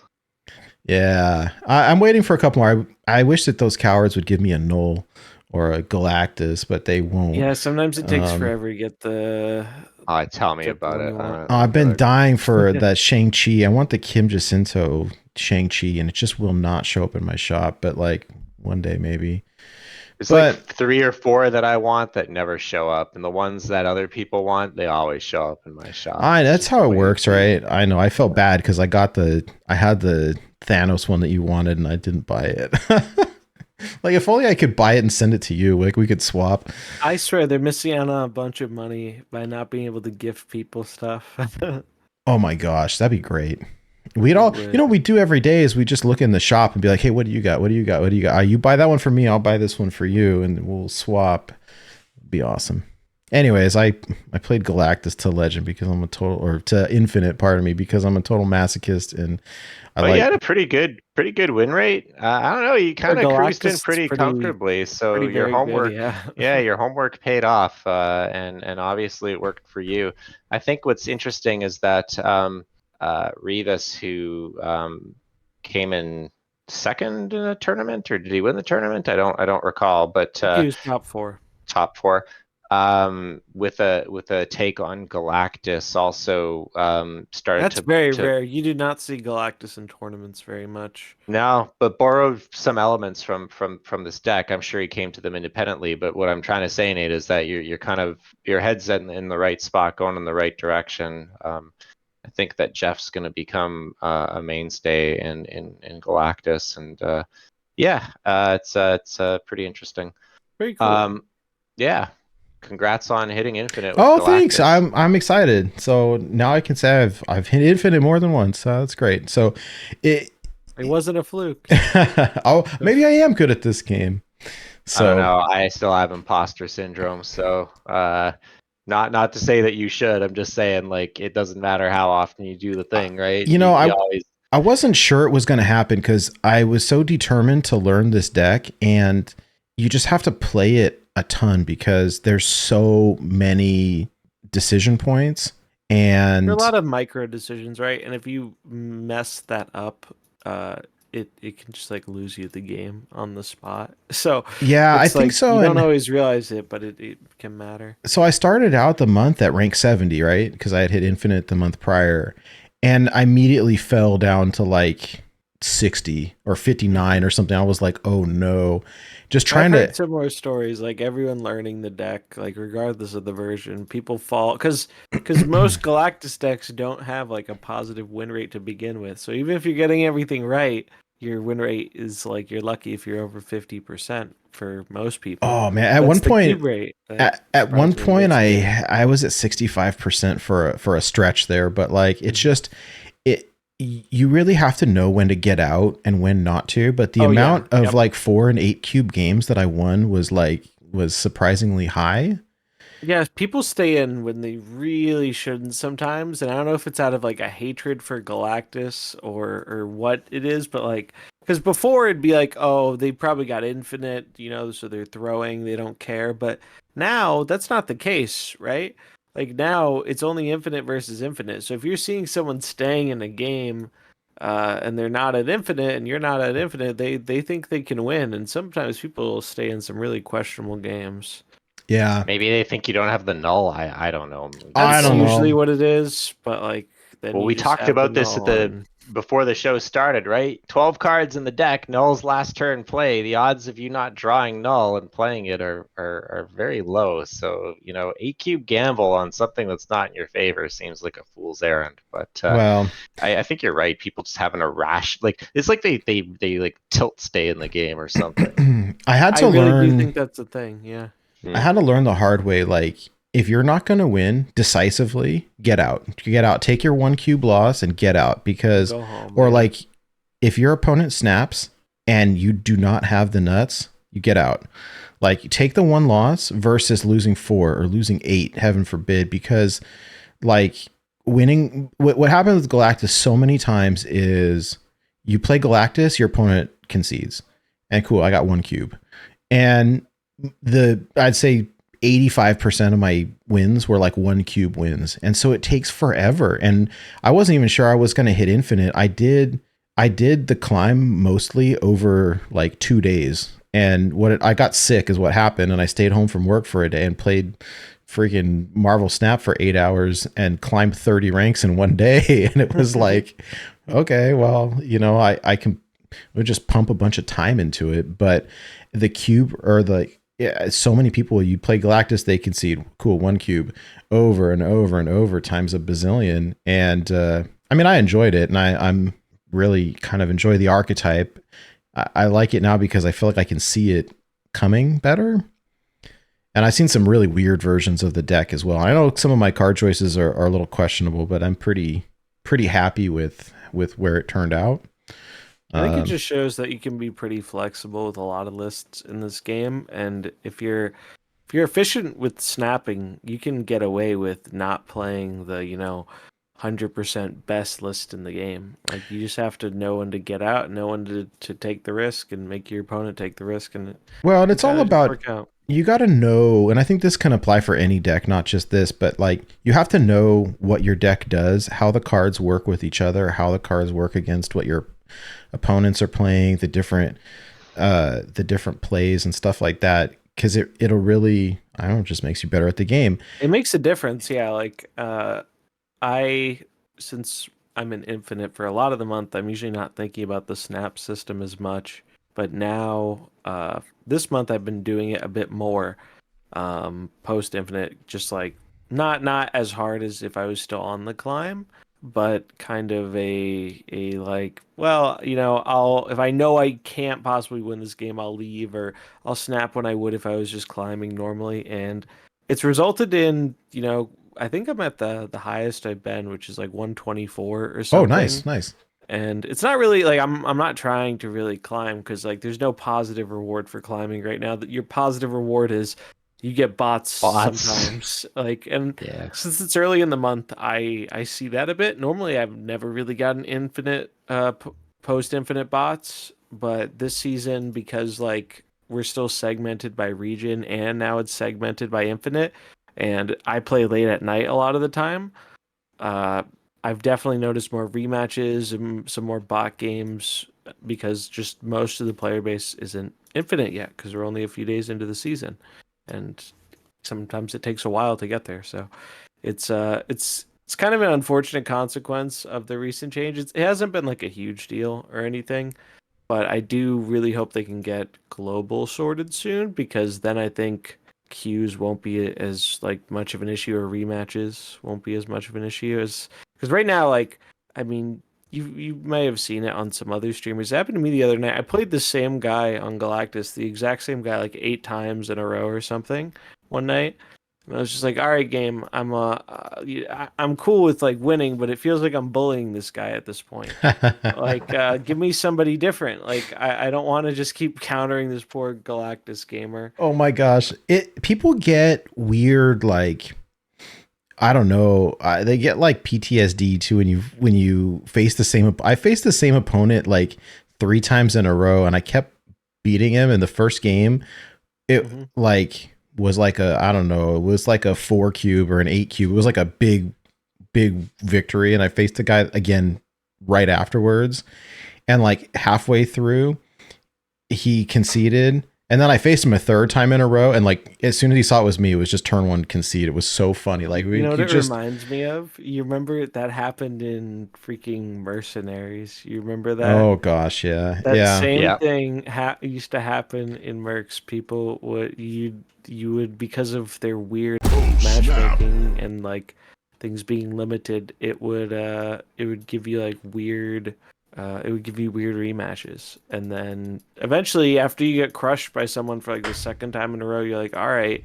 Like, especially if it was like a poor matchup. I don't think matchups are that lopsided in Snap for the most part, unless you're playing like Galactus versus Junk or something. So it's not as big of a thing. It's just annoying because like with some decks, like the deck from Mom we're gonna talk about, you gain a lot of advantage from your opponent not really being sure what you are. Like, especially when you're on that Thanos Galactus deck, like, because you want them to think you're a Thanos deck, right? You don't want them to play around the Galactus. That's like kind of the gotcha moment. And if you play the same person over and over again, they know, oh hey, this dude's got Galactus in my deck or in his deck. I should Yeah. play around it. I have a 100% win rate with that deck. I played it once and I won. I did not. Oh, there you go. I did not drop Confirmed Galactus. broken. Actually, I won with other means. That's which what's is cool about it, is you have like a very reasonable backup plan. And I think that's what makes it a bit more fun to play for me, because I'm just like slamming cards on the table. So even if things go wrong, and even if I lose, I didn't. I feel like I'm retreating less with that deck, just because like it's not all, oh, I got Galactus, or oh, I didn't. Yeah. So let's move to the next archetype. This is one that is near and dear to my heart. It's one of my favorites in Snap. I don't know why. It's just one of those things. Although ironically, it wasn't me that had success with it. It was zombies. So I'll let you do the honors. Even though your variant selection is for the most part acceptable, there's a few things that are not okay. Yeah, like my default Morbius. I know I'm such a Yeah, scrub. you I'm need such a a baby scrub. Morbius there. Actually, it's probably the only one I don't like. You know, You it's get the right funny. Swarm and the right Colleen and the right Drax, so you're doing okay. We got some good variants here. I'm waiting for Yeah. that fancy new Sif, and I honestly have never been huge on most of the Morbius. I think the baby one is the best. but Yeah, I never bought one for him because I didn't play him very much. But Is that the so Null Storm? I can't tell because it's black and yeah, it white. is. Yeah, that's it a is. pretty It's sweet one, Nullified actually. Storm. I love that one. But yeah, discard got some like a bit of a boost with Nebula and just like the previous balance changes, reining stuff in a bit. Because now the amount of power you're putting out with like Dracula and Apocalypse and stuff, now you can actually kind of compete with the top decks. You can, put even some of the best decks in the game on having like a 50-50 of, oh, did they guess the Shang-Chi right? Or oh, did they guess where they're putting their big thing right? Because they can just lose the power race. And this one was really good. The lane control element was nice. Lane control is good right now with Storm. Um, it's just, you slam a Morbius or you slam a Nebula there. Or And Drac. yeah, or Drac, and you win that lane on the spot. You get some free stuff to play with the Swarm. The Apocalypse gets really, really big. You have Chavez as sometimes like a backup play, or if you want to play your Apocalypse, it can be discarded to the Dracula, and that consistency matters a lot for Chavez too. Like this is a deck that you like live and die on having your Modoc a lot of the time. But man, when you have your Modoc and you have, one, two, or even all three of your payoffs, it's just like, oh man, does it feel good when you slam him? You get two swarms, you pump the Apocalypse, a Wolverine plops down into play. Like you're off to the races. So I like Hell Cow because cow, but like Modoc is so much better. Better stats, just better it, ability. It just it's does just what you want guaranteed, to do. right? Like I think the Yeah. thing about this deck is the reason I didn't used to play discard was because the RNG element was annoying. Like if Cow screwed me over, or like previous versions, sometimes you'd end up with like a blade stuck in hand because we needed like another one drop, and then Colleen was bad. Now it feels like there's really not that RNG element because it's pretty controlled what you're discarding. Like you know what you're going to be discarding with Colleen the majority of the time. You know what's being discarded with Modoc because it's everything. And that makes your like Dracula and your Apocalypse and even like your Swarm more consistent. And it really makes it feel like more of a real deck than it did before. So I was really surprised. Like Blue posted a list, and it was funny. It was like slightly different than this. Was the one I copied, and I wasn't actually running Sif. I was running Sunspot, and then I swapped out Sunspot for Iceman, and then Blue reminded me about Sif, and I was like, oh yeah, I forgot Sif, so we'll try Sif. And it was nice for the Apocalypse. I think you can go anyway, but if you don't have like Nebula or if you don't have like Jeff, Iceman's really not a bad spot in this deck. Like he really disrupts just a lot of what most good decks are doing, and it's very little cost, right? It's just you're weaving in a one drop on one of your turns. So if you're looking for replacements, Jeff is really good, but not core to this deck. Like he makes it better because he makes your storm better. He makes like the bad locations better. Jeff He makes makes everything playing better. against Nebula better, right? Because sometimes the opponent will play Nebula and lock the lane. I've won a game before because they were counting on me not being able to play into the Nebula lane on the final turn to just bump by two and win the lane. And I just slam Jeff and take him by surprise, and it's the greatest feeling in the world. So this is another long example of Jeff is good in most decks. You should get Jeff because he's just great. But discard's fun. If you like this archetype, I was always more into the hella discard stuff. And sadly, like back when I was really into that, it never really came to fruition. It's a little bit better now. By no means like insane, but like an okay deck. But this really kind of sold me on the discard archetype in a way I hadn't been in a long time. Like I haven't really played with like Modoc, Apocalypse, probably since Modoc came out. And this really did feel like what it's actually a viable and dare I say underrated deck in the current meta.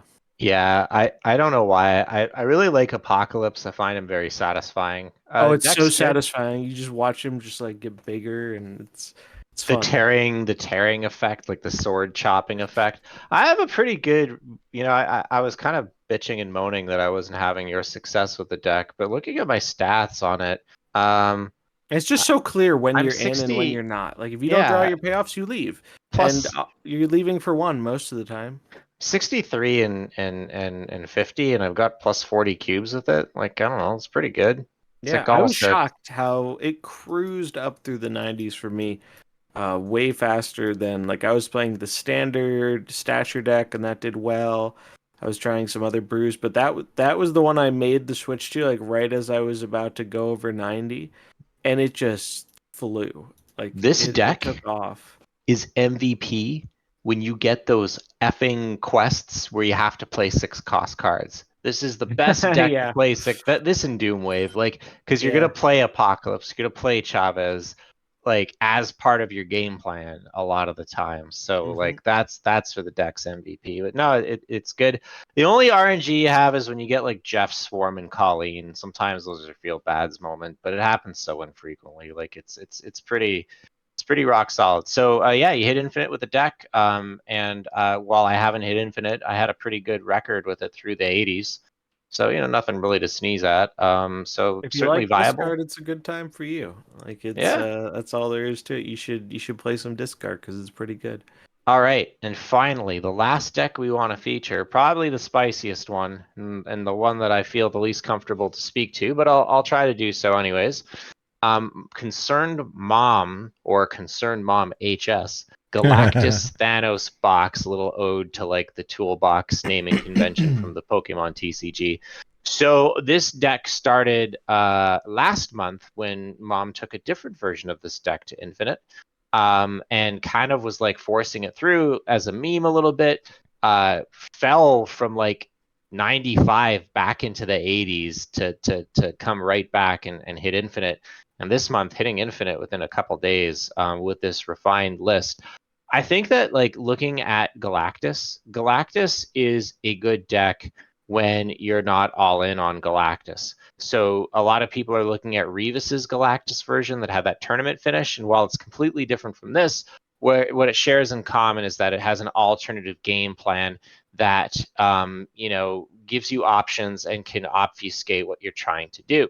So this deck obviously masquerades as a Thanos primary deck because you can see the stones in the deck immediately. And it has lines to win with both. So you've got your lane control with Professor X, and in your big plays with Dino, and you've got Spider-Man. So you could just win on stats alone. And you've got the classic, Wave, Galactus, Spider-Man, null kind of shenanigans. So you've got multiple lines, and I think what's interesting about this version as opposed to the last one is that the last one that Mom ran had Killmonger. We've opted to just forgo Killmonger and just rely on Galactus to juice death. And instead we have Lizard now for priority.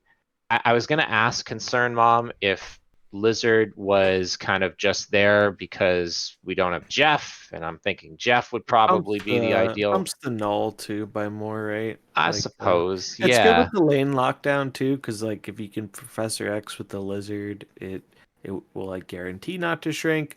But I'll fully admit, when I went to take this one for a spin, I swapped the lizard for Jeff, and I It's don't regret probably that decision. interchangeable. Yeah, so it's pretty clean. So Mom says I like Lizard a lot in this list, but it can probably be anything. Yeah, it's like your Yeah, flex there's spot, pros and right? cons. Yeah, you Well, can maybe and sacrifice a little bit of power for some flexibility with with Jeff, but the yeah, nerf also, it changes. Like Lizard got hit pretty hard, so Yeah, probably I better mean than Jeff most of the time. it's Probably still a good fine. card. But that's good to know. So yeah, you have the ability. Like if you don't go in on the Galactus game plan, I mean basically you could lock a lane and then easily win the other one with like, Dino or Dino into Shang. So Dino there's seems a really good in this, and I think I saw it. His post on Twitter. It essentially said like, "Hey, you've always got cards in your hand, so your Yeah, Dino is it's going to good be for the backup juiced." plan, right? Like I feel like I put Dino in the vast majority of Thanos decks yeah. just because if you're playing the stones, you're like keeping your hand size pretty big, and the Dino appreciates that. Although you do have to be a little careful with all the Black Bolt going around because more than once I had a Dino get shrunk by that, and it mattered. Oh And I wow, was just Mm. yeah. like, I mean, it's not, crazy enough to stop Dino being played. Dino is still a really good card, and you should also watch the animated series with Devil Dino because I started that today and it was fantastic. It was really enjoyable. Oh, it's good. I might have to Yeah, check it's it out. fun. It's worth watching. I think you definitely like it. It's a good time. It makes me appreciate the characters more. It got me playing a classic Moon Girl Devil Dino list, and I actually was liking it like I'm slowly joining the Moon Girl Truthers Club. Good. It's a good club to be in. But this is a really, really cool take on kind of having a split game plan, and I think that the balance here of Galactus cards versus Thanos cards, there's a lot of like overlap if you were to draw a Venn diagram. So it's one of those things where it's like I find that's often true with Snap deck building. Like you look at the list and it's like, well, yeah, obviously that's the optimal 12. But when you're sitting there trying to build it, and you don't have the solution in front of you, it is sometimes a little bit tricky. Just like that discard deck. I mean, it looks super clean and obvious, but it took a while for people to settle on that list. And looking at the amount of time that Mom put into the archetype to refine it, and the amount of time, Nate, that you put into your list to find success with it, it's tough to know what choices are correct or not. But I think the results here speak for themselves, and I really like. So for me, I don't like the idea of Galactus gaming on rails. That's why it's not for me. But I'm more interested when there's like two paths to choose. And to your point about rematches, Mom made a good point before where like, okay, so they know that you're Thanos and Galactus, but oftentimes like the way the deck is built, if they're trying to play around the Thanos strategy, they'll probably play into the Galactus one and vice versa. So you can kind of mind game them a little bit when like the two strats kind of have counter Yeah, currents. exactly. And That's a good way of putting it. yeah, and I think this does that really, really well because then, like if they're trying to like they're like, oh, he's gonna Galactus me, so I'm gonna like, be really stacky with my lanes, then you can just drop Prof X and then all of a sudden, Or Spider-Man too. Like that's the whole yeah. thing that I think is really good here is not only are Galactus and Spider-Man just really good right now at because this deck can pretty efficiently win power in one lane. So if you can just lock down another lane so you don't have to think about it, you can there's usually a decent chance you can just win the game off of big power in the other lane. Like I've been playing so much lane lockdown and it's especially cool when you run into the mirror because you don't want to be the person Galactusing most of the time, right? Because then you're vulnerable to that Professor X or that Spider-Man. Because you're doing the game plan, you're doing the thing your opponent wants to be doing anyway, right? Which is like someone Galactusing. They don't care if they're the one doing it; they just want one lane. Right. It's and so it's interesting how cards that are like especially Spider-Man, because Spider-Man sees a lot of play in a bunch of different Galactus decks. It's interesting to see how it's really good for the mirror, but also Spider-Man and Professor X. Like this deck doesn't. I mean, if you get all your stones and whatnot, you can fight for the board kind of, but then you're weak to like Killmonger and stuff. So just being able to like know like, hey, I have this lane closed down is a really good feeling for this type of deck if you're not going the Galactus route. Yeah, so Mom also comments that it feels good in the mirror, the Galactus mirror. Most of the time, they can bait Yeah. risky X's though, so it's a fun matchup. Yeah, I think that gamers are going to have two problems with this deck. The first problem is Mom's propensity for liking pixels. Mom is a known pixel enjoyer. The other problem with this deck, and this is something that I see really common amongst Galactus gamers, I think it's like a disease. They are obsessed with uniform borders of the wrong color type. Nate's were all red, and that was making my eyes bleed. Mom's is all orange. That's slightly less offensive, but equally bizarre. I don't know. What's up with that? Galactus gamers and these weird borders. It's like, I bet you they're like children of the 80s, right? And have their like hot pink like jumpsuits and trucker caps. I like this. How you know me so well. Mom also notes that Psylocke is better than Electro sometimes and worse on the Galactus game plan, though. I would agree. I don't like Psylocke in general. I know for a while, like once when there were the nerf to Quinjet, we were trying Psylocke and Thanos Lockjaw. I didn't like it. I think like Psylocke's awkward. Electro, while it kind of is a little less flexible, just kind of means that when you do go Galactus, you'll be in a much more solid position. You know, I mean, it's interesting. I think it adds redundancy, and there's some cute turns when you get locations that let you like double up on your on reveal or things like that. Like, you can do some cute things, but is it needed? Like, no. Is it core? No. Yeah, So there's just there- a lot of different ways you can build Yeah. these style of decks, which is cool. Like that was like my booster farming deck for a while. It was a less coherent version, but I was just like, I want boosters for Thanos and Galactus and Null, so let me just throw them all in a deck. And I couple was couple surprised months how much it back, worked. yeah, Safety Blade came out with a Galactus Thanos list, and I Mhm. played it quite a bit. I played it one night on stream. We had a good run with it. It felt good. I think the reason that I don't play these types of things more often is because I'm a coward, and I tend to be a person that follows the meta. And I got really into Thanos Lockjaw, and that kind of just consumed me. But I think that this is something that I'll probably want to toy with a little bit, because I own the cards. I own the big bads, so I may as Yeah. well get my money's worth, right? So yeah, really, really cool stuff. Yeah, so those were the 3 decks. Definitely recommend them all. They're all infinite viable, and quite powerful, relatively speaking. Good tier 2 options, I might qualify them as.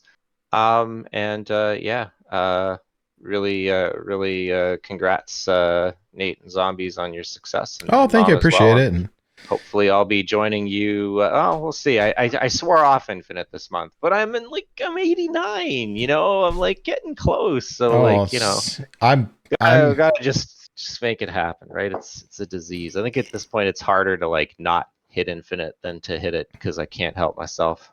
Yeah, no, you'll do it. I'll do it. We'll all do it because we're masochists. I as much as, and not, I think it's just something that maybe I don't know, maybe it's an addiction, maybe it's something we do, but like, I just can't stay away from it. It's so fun, and I find myself falling into this, like, one more game. But the Yeah. beauty of it is that the games are so short that even like a bad loss doesn't feel that bad, because I didn't just sink 20 minutes into it.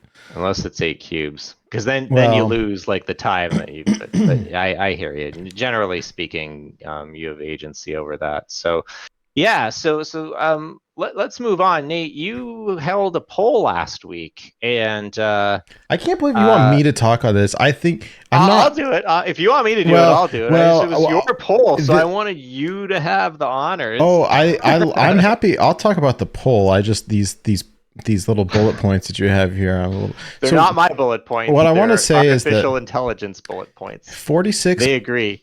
46.2% of the people are incorrect and have a wrong opinion. Well, what are they incorrect about? Well, okay, so I had a poll last month. I wish that more people participated, but it was 24-hour poll. We got 106 votes.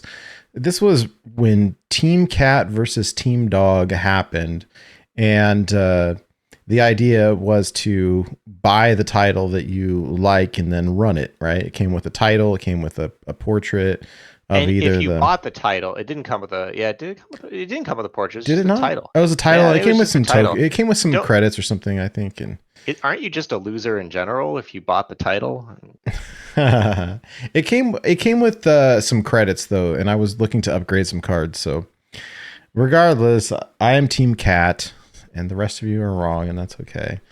But so here are the results. 32.1% voted for Team Cat. 46.2% voted for Team Dog, and the other 21.7% of you are cowards and just clicked the see results button.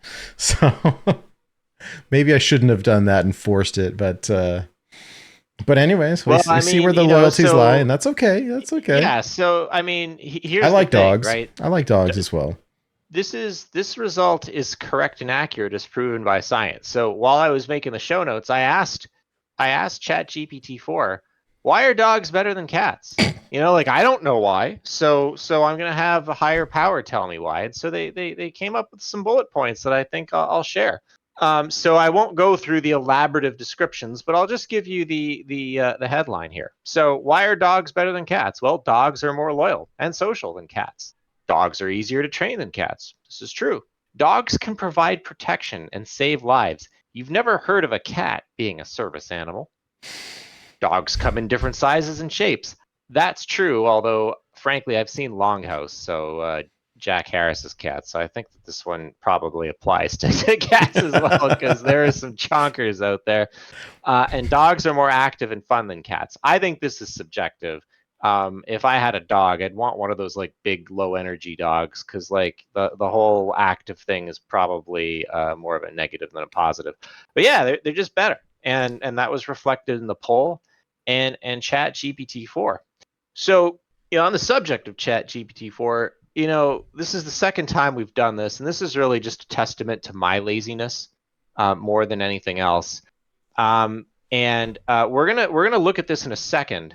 But when I asked the AI to produce the conclusion segment, the outro, it did, as it does, but then produced an image of what it thought Nate, Zombies, and I looked like.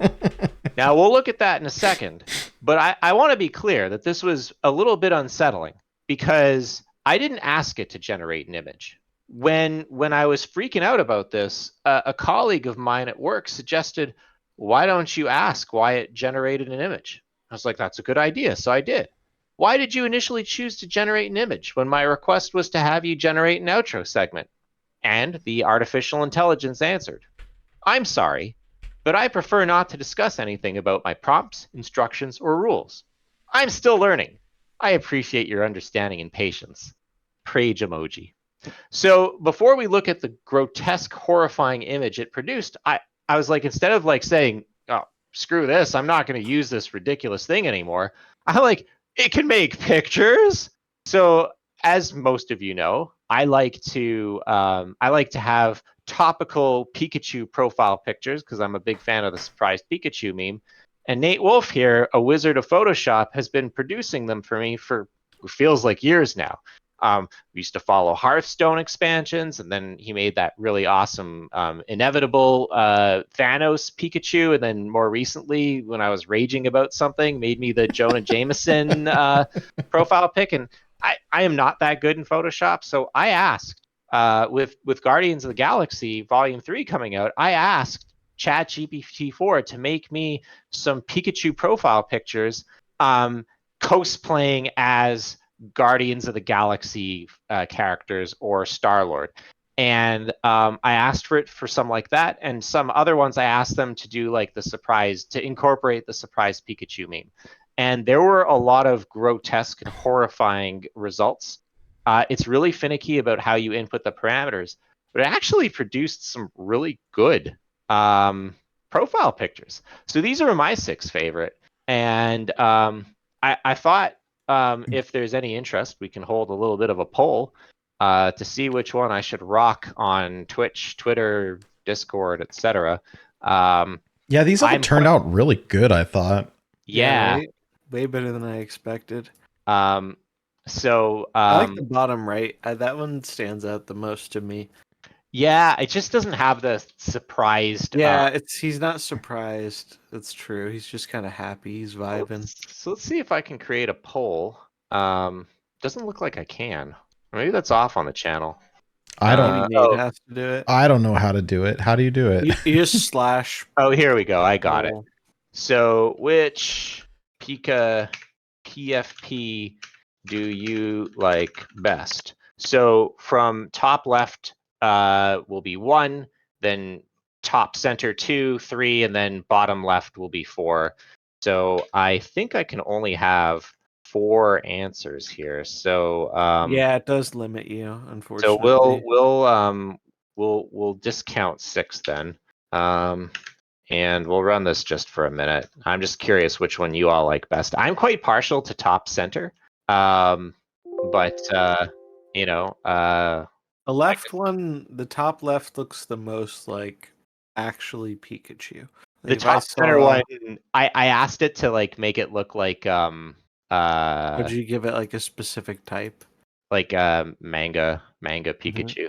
So we'll run that poll, and then we'll have a look at what the AI thought Nate, Zombies, and I looked like. Oh, Actually, yeah. it was convinced there were 4 of us, which was bizarre. we have a ghost member. Then I asked them to well, I'll show the picture and then I'll tell the story, and I'm not going to show some of the results because what I'm going to show you is already horrifying enough. It's like the way that I liken it is like, imagine like, you know, an insectoid intelligent race came to Earth and they were trying to impersonate us. They had no idea like how mammals interact, right? It's like this grotesque like near approximation. So we got 2 votes, 1 for 1 and 1 for 4. All right, that's cool. You know, the nice thing is I have them all, so I can rotate them through them. I think 6 looks the most like Star-Lord, if I had to. Oh, if these were trying to be like Star-Lord, then yeah, it's 6 no contest. Yeah. The one in the top left looks like it's from. It looks like it's out of like Attack on Titan or something with the clothing. Yeah. So this is all supposed to be Star-Lord's jacket.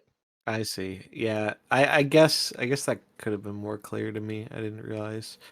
So I might go with 6 if that's I think what happened was by asking it to incorporate the surprised like meme in, it was not able to produce as like clean results, right? So like the more parameters you ask, like the worse it seems to do. So safety couldn't vote.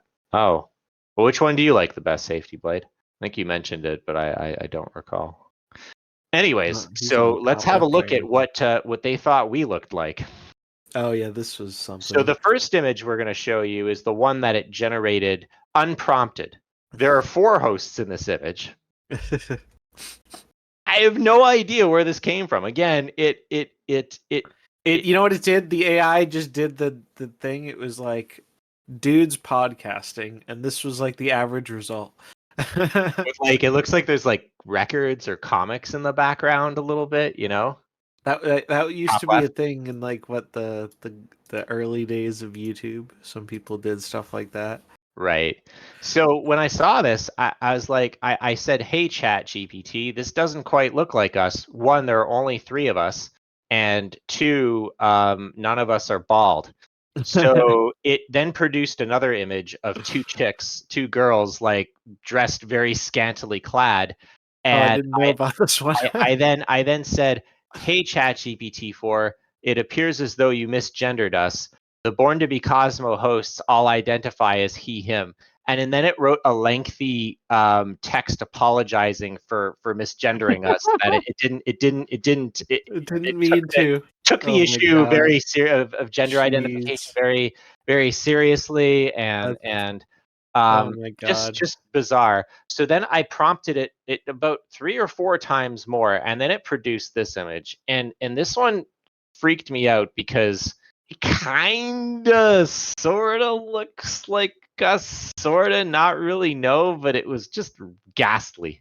Yeah, the middle one kind of looks like you a little bit, Zombies. The one on the left kind of looks like Nate a little bit. The one on the right, I mean, I don't know, this doesn't look like me at all, but I mean, I don't know. And like the features are all warped and like twisted. Man. Yeah, they're on. Yeah, I mean, it's really funny how it seems to have a hard time with like the details, like the writing on the shirt or the facial. Like the mouth is actually kind of totally fine, but oh my God, you look at the eyes, and it's like they're super warped. I love that the shirts are like. I thought the shirt on the left said Blutrane at first. I did too. But the shirts, like when you start looking at them, it's someone, I think Zombie said it before. It's like when you dream and you see like text in a dream, it's all gibberish. Like that's what this is. Like it looks like text and you start trying to read it and it's like, oh, that doesn't say anything. Yeah, it's like those aren't actual words.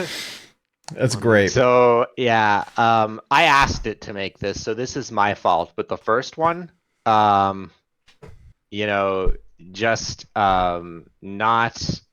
I don't know why it produced it. Anyways, wait, here's the bonus AI... bonus Pikachu version. What is this?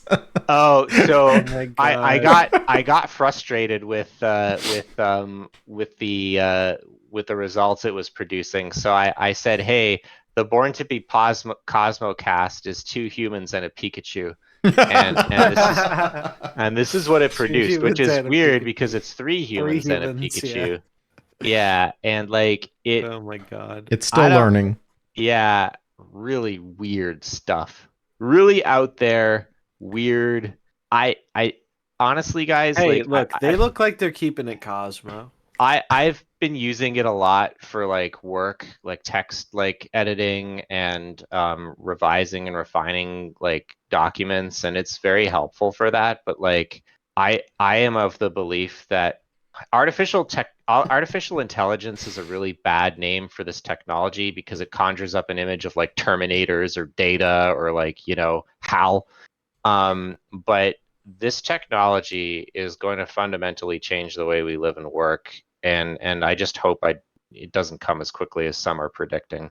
But already, like I went from never using this. I use it almost as a meme because I'm lazy with this, and like I kind of don't really like refine it, revise it. But like the things that I've been doing with it for work are pretty eye popping, and you know, it's gonna fundamentally change the way we consume and create content. I'm willing to bet you that those Pikachu profile pics deconstructed and reappropriated other people's art that they uploaded to like Google Images or 100%. or IMG or wherever, and like, you know, it just changes it enough so it's, you know, still identifiable but not distinguishable. Like it's a really scary place we're going to, especially for those that create content and artwork. It's yeah. Anyways, I should put this image as our new podcast logo on the Please. on all the. It does look like a Weezer album. It's so true. oh It really yeah, does. yeah, it does. It's the Blue Album. I mean, Yeah, that's freaking funny. With like the T-shirts with logos, you know, and Mhm. wow. it says Buatoon instead of Blutrane. All right, so one last Buatoon. So I had them write a sonnet about sonnet. Marvel Oh my Snap's God. acquisition system. So I'm just gonna read this to you before we call it. I thought this was cute because it writes songs, sonnets, limericks, poetry. So this is what it came up with. Marvel Snap is a game of cards and skill, but its acquisition system is a pain. You have to spend your coins or gems to fill your deck with heroes, villains, or the slain. The odds are low, the prices are high. The packs are full of duplicates or commons galore. You never know what cards you'll get. The facts are hidden from you till you buy some more. And even if you manage to collect some rare epic cards, you have to wait for hours or days to use them and protect them from the raids of others who can't sate. Their greed for cards, Marvel Snap, you see, is not a game of fun, but misery. It's like it's going Hamlet on him. So I think they got confused with Magic System a little bit, but like the fact, what I thought really hit from this was the idea that you get cards and you can't use them. Like that's the Pool 3 system personified. Like you open up True. like, you know, Wasp, and it's like, oh man, this is a really good Patriot card, except I don't have Patriot, so I can't Yeah. play with Wasp. Real. Or you open up Patriot, but you don't have enough of the supporting cards, so you know, like Discard was like that too. It's like, oh man, Discard, like yeah, it was. I want to. It's better now than it used to be, kind of, at least. But like, man, before it was like, oh, you need Colleen, you need Cow, you need, like, it just. That's why everyone loved Sarah and Destroyer and stuff, right? Because they were kind of like one card Pool 3 decks. Like, yeah, they got better with more Pool 3 cards, but really just needed them. So, yeah, ridiculous. So, anyways, I want to thank you all for spending Saturday evening with us. It's always fun to come together every 2 weeks and talk Snap. I thought we had a lot of interesting things tonight that we cobbled together. So before I read you the outro, Nate, why don't you tell the good folks where they can find you and a little bit about the sister podcast, Born to Be Wild. Yeah, I appreciate it. It's always fun to be here. I love Snap and hanging out with some good friends here talking about the game that we enjoy is always a blast. So yeah, you can follow me on Twitter at NateWolfeTCG. It's NateWolfeTCG. I'm the host of Born to Be Wild, a Wild Hearthstone podcast. We've been around for a long, long time. We do shows every Friday night on this channel here, Born to Be Wild HS. All of our stuff is up on our website, borntobewildhs.com. We've got a YouTube channel and all of that stuff. So yeah, if you like Wild Hearthstone, tune in Friday nights here on this channel or check us out online, borntobewildhs.com. Yeah, that's it for me. I'm slowly getting like more and more into Snap, but I really enjoy it now. I was afraid that I wasn't going to hit infinite, and then I got it, and then I got it a second month in a row, and now I'm afraid I'm going to have to do it every single month because That's how it goes. that's how it goes, and now I'm hooked. But I really enjoy it. I've been a Marvel Comics nerd since I was a little kid, and to be able to like mash two things that I really enjoy, the Marvel Comics and the card games and stuff, into games that match my attention span, it's just absolutely wonderful, and I really enjoy it. So excited to be here, and yeah, that's where you can find me. What about you, zombies? Yeah, you can find me over on the Twitter as well. ZombiesGoNomNom, like it's listed here on the screen. Same with YouTube, Twitch, slightly different. Zombies with a Z at the end of it. Go nom nom. Do pretty regular stuff. Doing some stuff for Snap Zone now, which is kind of cool. Covering some Infinite decks of the week. So kind of very similar to what we did here this week, like covering some of the decks people hit Infinite with. Because I think the meta is really open, like we talked about, and there's a lot of diversity going on right now. So a lot of cool lists people hitting Infinite with even early on in the month. So you can check that out on the Snap Zone website or their YouTube as well. Other than that, I do want to mention, I think tomorrow's going to be the day we hit the sub goal recently. And so I'm going to be doing a stream in a Devil Dinosaur outfit, like one of those inflatable dino costumes. And I finally like opened up the box today. I've never actually put it on before, but I think it's going to be hilarious. I think it's going to be really amusing. So If I have one piece of advice to you, is crank your AC. yeah. Oh, yeah. I have a feeling it's gonna get dumb. I'm just concerned if people will be able to hear me or not through the thing. I think it'll be fine though. We'll see. You can like set the mic up inside. It's gonna be we'll see. But it's gonna be fun. I'm looking forward to it. So if you want to see someone play Devil Dino as Devil Dino, pop by the stream tomorrow. Awesome. And you can find me on Twitter, twitter.com/Blutrane, for as long as that site is still active and alive. That's where I'm most active. You can also find me on Discord. I frequent the Born to Be Wild Discord, but there's a fairly active Snap section and community on there as well. So you can find me on Discord and chat with me there. Oh, I did split. By the way, I did split the funny username, so I added like the funny username section to the Marvel Snap area as well. So there's the Hearthstone ones are separate, but oh my gosh, we've got some funny ones. So I have one I have to post there that I got earlier today. Oh my god, it was great. There's some funny names Mr. Tobeans McGee. I hate pixel variants. So you know who needs to go in there? Pigpen. Pigpen had a little bit of a username. Oh yeah, they like forced changed his name or something. Yeah. Do you know why they forced changed his name? No. Yeah, because it said PEN15. Yeah, so his name is Pig_Pen. So it's Pigpen one word, and then he wanted to put Pigpen is for his title, like, absolute garbage or ashamed of my family, except he wrote Pigpen_IS.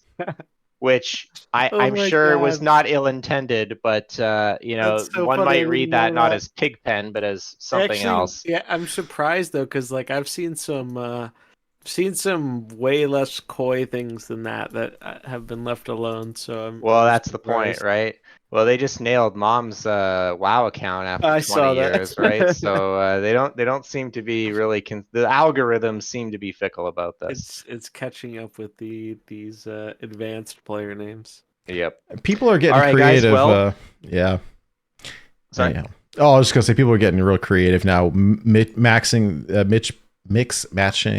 names and the titles. I kind of can't stand it, but sometimes it's pretty funny as well. It gets old. Anyways. All right, guys. Well, that's a wrap for this episode of Born to Be Cosmo, the podcast where we talk about all things Marvel Snap.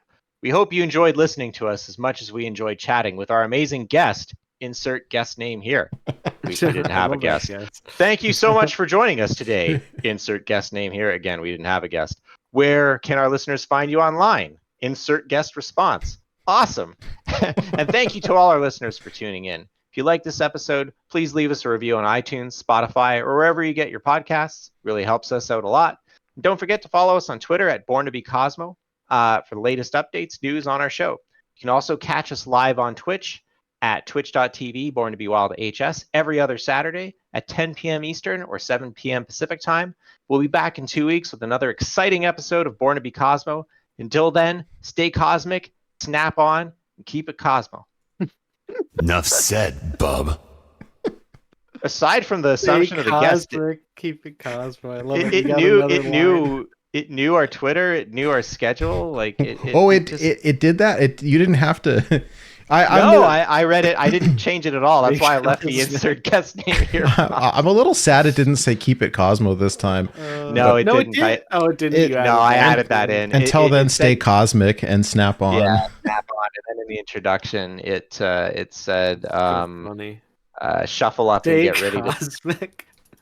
Oh, I like that. Yeah, it was pretty funny. The intro was pretty good. It's So grab your deck, shuffle up, and get ready to snap. Insert guest name here. Oh, snap. Yeah. We read that. I sent you that whole post about how a guy was out of his job because he used to be a podcast show notes writer.